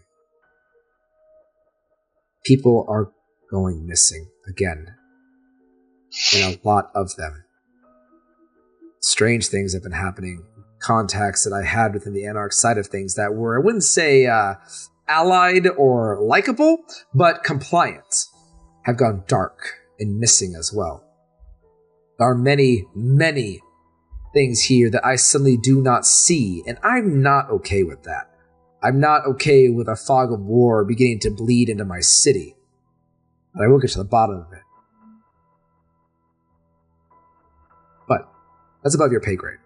One thing. Yes? The man who bit his tongue off. Yes? Did you happen to do an autopsy on him as well? Of course. Did you find that same little hairy sack of flesh in his stomach? We did. Alexa, being a very gifted coroner herself, purposely inspected every inch of this man. She filleted him to a rack and combed over him with a microscope. There was hair growing on the inside of his body. So she ran an analysis. It's dog hair. Or specifically, wolf. Holy shit. So this has something to do with lupines, lycanthropes? It's possible. Very now possible. I get it. It's very possible that whoever's making this substance is somehow cutting werewolf blood, lupine blood, with their stock. As a result, it's giving heightened senses of strength and resilience. Less heightened strength, more rage and resilience. I understand. I understand a similar effect when, in my time, kindred are able to feed upon lupines. It is very nutritious for us. It's almost addictive, but it has a severe side effect of making one's fuse incredibly short, and it lasts. Any long-term side effects for a short-term release is highly incentivized that you don't try to feed off a lupine, minus the obvious danger of trying to take one on. Now, this is doubly concerning because the way I see it, there are only two possibilities, or worst-case scenario, a combination of both. The Anarchs are making a move that I'm not aware of. Somehow cutting lupine essence into the mortal coil to do, for some reason, I don't know. Or there are lupines in the city. Something that hasn't been happening since Prince Laden was on the throne. Which is what inevitably met his end during a full moon siege of 40, 50 years ago. Or worse, they're working together, which I don't have any evidence of.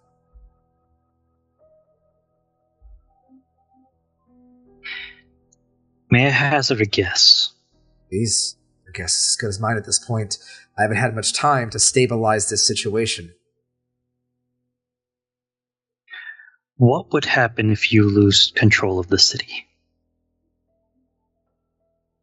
You saw Nathaniel, right? Indeed. What did you feel when you saw that creature? I'm gonna be honest. Out of everyone I've faced, you have probably felt the most terrifying in terms of power, but him, he was on a completely different level. Exactly. That feeling, that man, that abomination, that's the tip of the iceberg. So, there are much... You lose control. He comes down, replaces you. No. You lose control of the city. He's the spearhead. He comes back. But there's no... Or, actually, there's no Elysium. There's no declaration of warning. He starts it. He starts going door by door by door, ashing every single haven in this city, Camarilla or otherwise. And as he goes, depending on how much chaos has happened,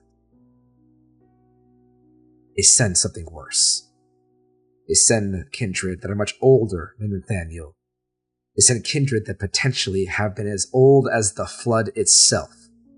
And they come in like a red wave, and they go door to door to door and destroy, not kill, destroy every living being. Man, woman, child, kindred, pine, it doesn't matter. Everybody is killed. The entire Seattle will become a ghost city, and then they will systematically fill it with new people. And the world will never know. It will be seamless. In one night, the entire population of the city will be changed, and no one will even know what happened. They'll restructure a new Camarilla to keep the city under control under their guidance. And I assume we are not the only ones with this information. Those anarchs know about this as well. Yes. Whether they believe that they can stand up to it is their own hubris. That's the problem with anarchs. They demand and beat their chest for freedom. Freedom of tyranny. Freedom of rule. But you know what's the difference between a Camarilla city and an anarch city? The level of patience that the elders are willing to tolerate. That's the only thing. That's the difference. They don't get involved in the day-to-day life of a city. That's my job. But if an anarch controls a city, it's the same concept. While they may not like the anarchs by any means. See, if an elder walks by an anarch anything, they'll just rip their head off right there on the spot. The difference is, as long as the masquerade is upheld, and order is maintained, they have no reason to invest their resources into something like that. And there are many grander, darker things that exist in this world that require their attention. So the point resides. They don't want that any more than we do. But they can't be stupid enough to believe that doing all of this is not going to get their attention. Let me phrase it this way. Do you have any younger siblings?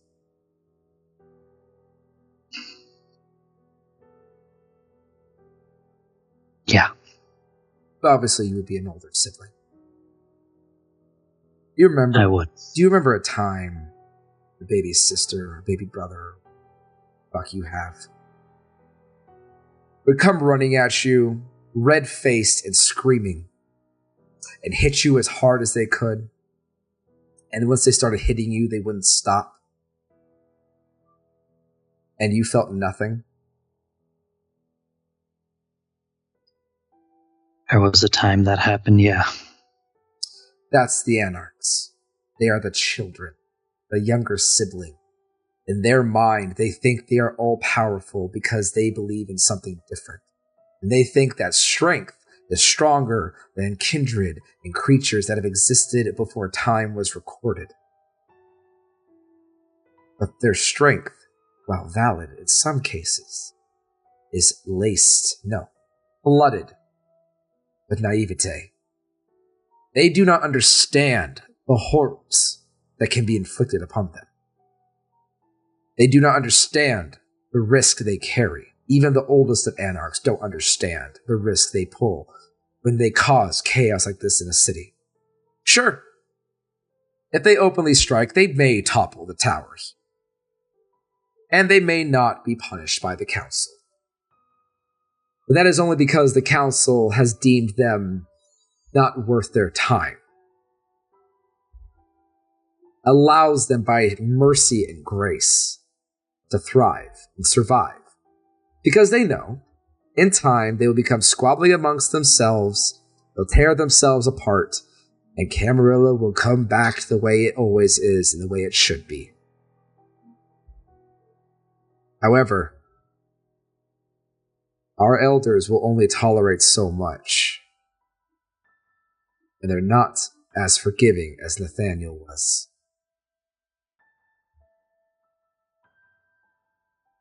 And what if there was a way to keep all of them under control and still under anarch rule? You said yourself that this person bit off his own tongue, so someone with that high of a capacity to manipulate someone's mind, would it be easier to do so if these people were absolute lunatics? No. Kindred cannot be molded the same way as mortals. Mortal minds are flexible. Dominating them is almost breathless. After a while, it becomes almost instinctual. Even to this day, sometimes I'll give an order to my retainer and unknowingly give him a command that he is unable to resist. It's like a reflex. Kindred mind, though, can be resistant, especially if they're old. Let's say I try to dominate an elder. I'm very good at molding someone's mind. But if they are a 8th, 7th, 6th, 5th, even 3rd or 2nd generation vampire, no matter my best attempts, my attempts on their mind would be like a minor headache in comparison. The old cannot be dominated, and those with a strong mental fortitude can always try to resist it. This is why the anarch problem is such a delicate issue, because we're not dealing with mortals. Cannot infect kindred in the same way. We are like the same sickness. We just grow. And right now, my hands are tied. We are not in active conflict. We're not at war. Not yet, anyways. Fortunately, I suspected this was going to happen. The city was thrown into such a chaos that I had no choice but to make a deal with the devil. It gave them an opening. It gave them a foothold, and they were smart to take it. This is exactly what I would have done. So for now, the best thing we could do is prepare. Be ready. Something's going to happen soon. Again, just overtaking your haven was just the start. Well, hopefully if he was there for information, he's not going to get any. I don't think so. I watched that haven taken over. I saw his pretty little public speech. Very convincing, by the way, despite him being an asshole. I think that was personal. He was not happy when I took away his territory, gave it to the bot. At the time, he just didn't have the muscle to fight back. For the sake of the city and for the sake of the masquerade, I will put a lid on this for now, on my own emotions. Should. But I mean, accidents happen all the time. Let me be something clear. The strong recognizes the strong. That is the great burden of power, Acer. You're only as powerful as your ability to back it up. I can't blame Genghis for what happened to you all. He became privy to an opportunity, and he very effectively took it. Fortunately, no Camarilla was killed. To my surprise, single account of the Masquerade was broken. And because of those factors, while I very much disdain the fact that you allowed this to happen in the first place, I do recognize to a certain level it wasn't necessarily your fault. One can only handle so many things at one time. But he didn't break any laws. But it goes both ways. Power is only as strong as your ability to keep it. Do with that for what you will. For now, we have the business to settle about you, Miss Crescent. Unfortunately, I'm just going to come right to the chase. No, I'm not going to make you sheriff. Absolutely not.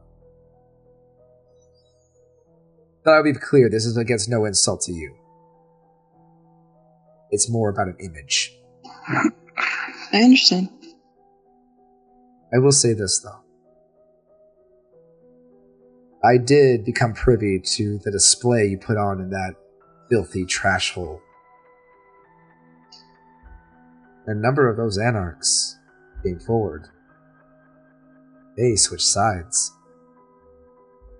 That's how we became privy to that convoy in the first place. We had some squealers in that group. Overall, your actions as a whole benefited Camarilla. You showed restraint. Down to the last second. It's where you were pushed beyond repents. It's hard not to give in to that temptation, to that beast. And luckily, despite Mr. Hollingston's departure, he did his last final duty as a service to us, as a faction, as a kind. Kept a handle on you, and you no longer could handle yourself. I'm going to make Damien sheriff. He proved himself. I believe I've raked him over the coals enough for that embarrassment back in the Elysium all those months ago. He seems eager enough. His loyalty's been challenged. You, though. I still see potential. I mean what I said. How would you feel about becoming his deputy instead? Or, I can honor our agreement. You could walk away. It's a rare moment, by the way. Don't take this lightly. Very rare moment that I'm in a patient enough mood to be disrespected and allow you to walk away from a privilege that I give you. But nonetheless, sympathize with young neonates in their struggle for eternity. Lost much. We're at the bottom. I'll be very clear, this will not be the only time this happens in your eternity. But I'm leaving it up to you. You could push forward, or I could set you free.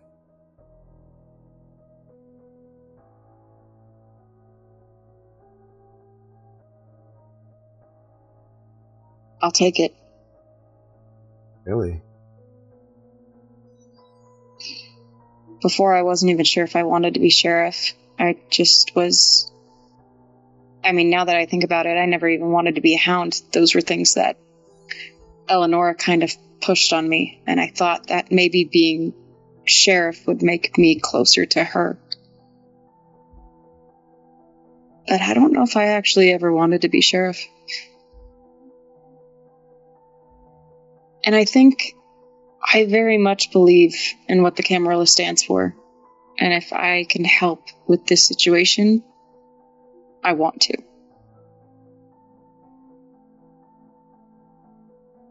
He leans forward, crossing his hands over each other, resting them on the table in front of him, and he stares straight at you, lowers his head.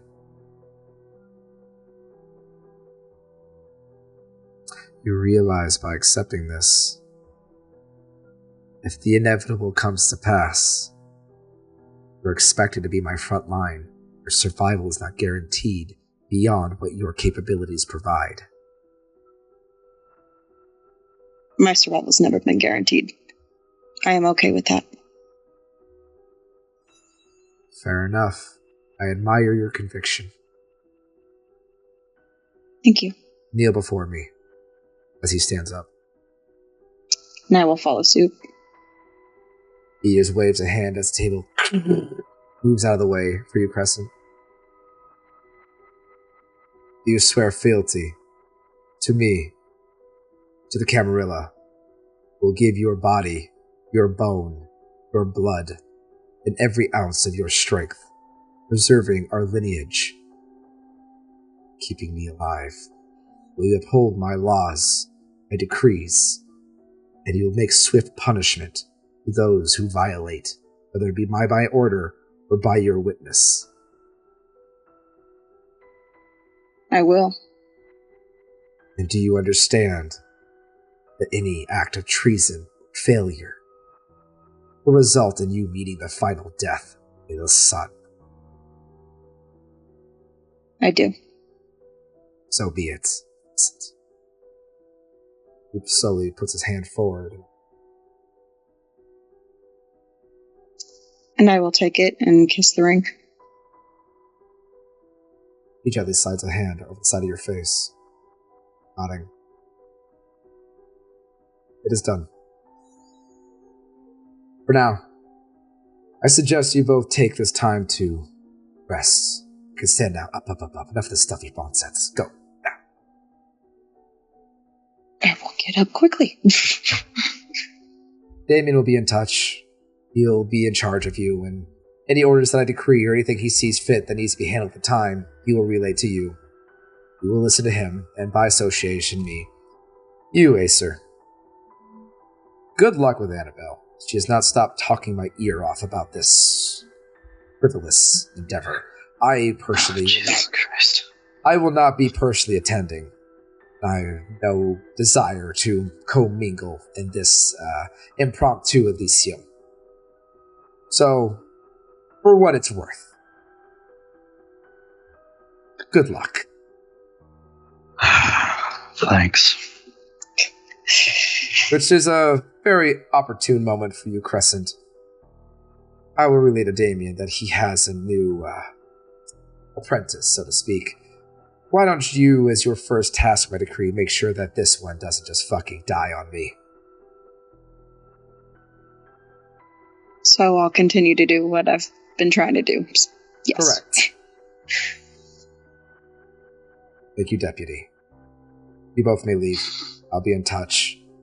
There's many things I need to ponder. And with Turn that, to Acer, gesture to the door. Yep, I'll just give a little head bow, and then I will leave. As you both make your way to the elevator, the door is slowly closing. You both do. I have one question. I have answers. Actually, several questions. Acer. Do I know where this party is going to be at? You have no clue. In fact, Dragos just gave you a bit of information that you were aware of. He mentioned it's on a boat. On a boat. If I looked at the map, were there any markings out in the water? Anything weird or suspicious on the map that was on Dragos' table? Nope. The Bay of Seattle is completely blank. Based on your... You know what? Let's go ahead and see how much you pay attention. Give me intelligence plus politics. Or, sorry, wits and politics. To see how much you paid attention during the quite a few council meetings you've been a part of. Okay. 3. I don't think that's enough. You would know that the Bay of Seattle is considered neutral territory. There is no obligation to either side within the water. It's in the fact that since nobles can live sustainably in the ocean, and kindred cannot drown, it is considered neutral space. Very popular for parties and events, as it doesn't infringe upon anybody's sensibilities territory-wise. Crescent, I'm really going to need your help now. Sorry, what? The more I hear, the more I get into this, the more only one thing comes to mind. Bend the rules, but don't break them. this You party... just said that after I just became deputy, and now I'm worried. Yes, very much so. So this party is going to be out in the ocean. Should be fun, or riggy-dig. But that's pretty much neutral territory. Yes. I have a feeling some shit might go down. Oh, at this point, I think we know that some shit is about to go down. Mostly with the Anarchs, and there might be drugs on board. Oh, lovely.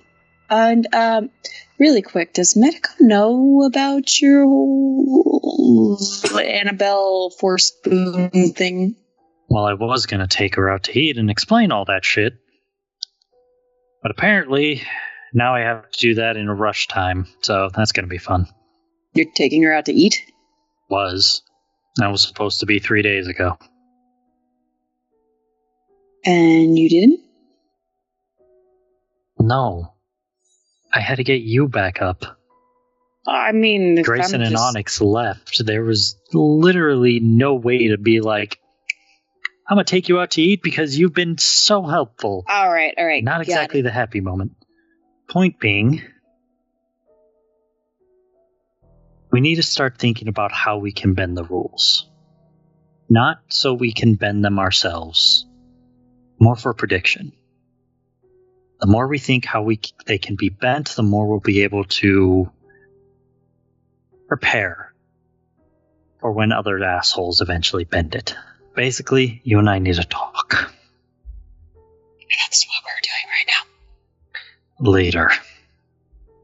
Much later. Okay, well, how much later? Because I've been torpid for a week, and, Let's just say make sure you're full, because you're not going to want to feed on anyone there. And with that, we'll go ahead and fade away for now. Wow.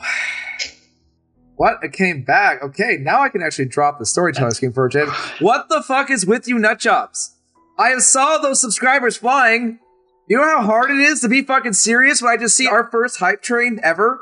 You guys are legitimately testing my ability to focus. How many did we get this time around? Jesus Christ. First off, all y'all, great. Thank you. Secondly, 19 total. Oh my god, guys. What the Thank you. Never mind. 20. Nope, shit. Well, there you go. Oh my god. 20, I'm getting 22. Stop it. I appreciate it. Chill. Fucking chill. My god. Guys, this shit's free. Just join, look, accept, be happy. You don't need to. Oh, man, thank you. Jesus Christ. No frenzy. I'm just... Chief, you need a frenzy check. I don't even know what my fucking willpower is anymore. I got one. No, let's see. Can I just be up front for a second? Take the floor. I need a second to stop the heart palpitations. Being completely honest, it's been a hard month. And Chief and I just spent like 24 hours in the hospital with our son More 2 like days 36. ago. Good grief. I don't even remember. I got 2 hours of sleep in the span of being there, obviously. Thank you. Really, thank you guys. Like, truly, that's awesome to come back to. Like, after not streaming for so long and then dealing with the month that we've had, like, thank you. Agreed. Look at that. You made the married couple cry. Good job, chat. I love it. Happy cry. Shut up! Fuck you. But it's good. But, yes. I don't swing that way, but thank you for the offer. I almost said Valentine's Day. What the heck? It would be difficult for me to scroll by every single one of you guys to thank you individually, but as an overall, for anyone that has followed, for donating subscriptions, gifting subscriptions, we very much appreciate it. It would be a wonderful dream that in the future that this becomes a livelihood that I'm able to share with these two. Speaking of which, I do say these two because those of you that were not here, Grayson and Onyx are no longer with us. That affects your viewership. That's fine. We understand.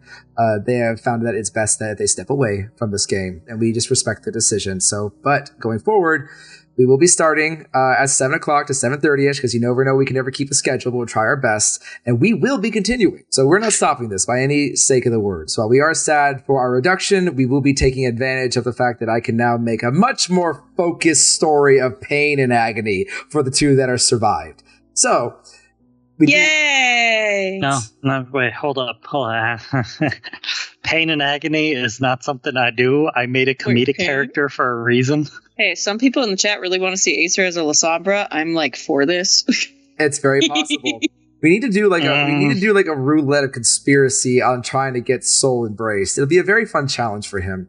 But for now, know. In the end, as we always say, your subscriptions and your donations are never required. We're happy to provide this content for free. But the fact is that the massive explosion of support on our way back, I will admit, was very needed for us, as it has been difficult this past couple months in ways that we really can't get into.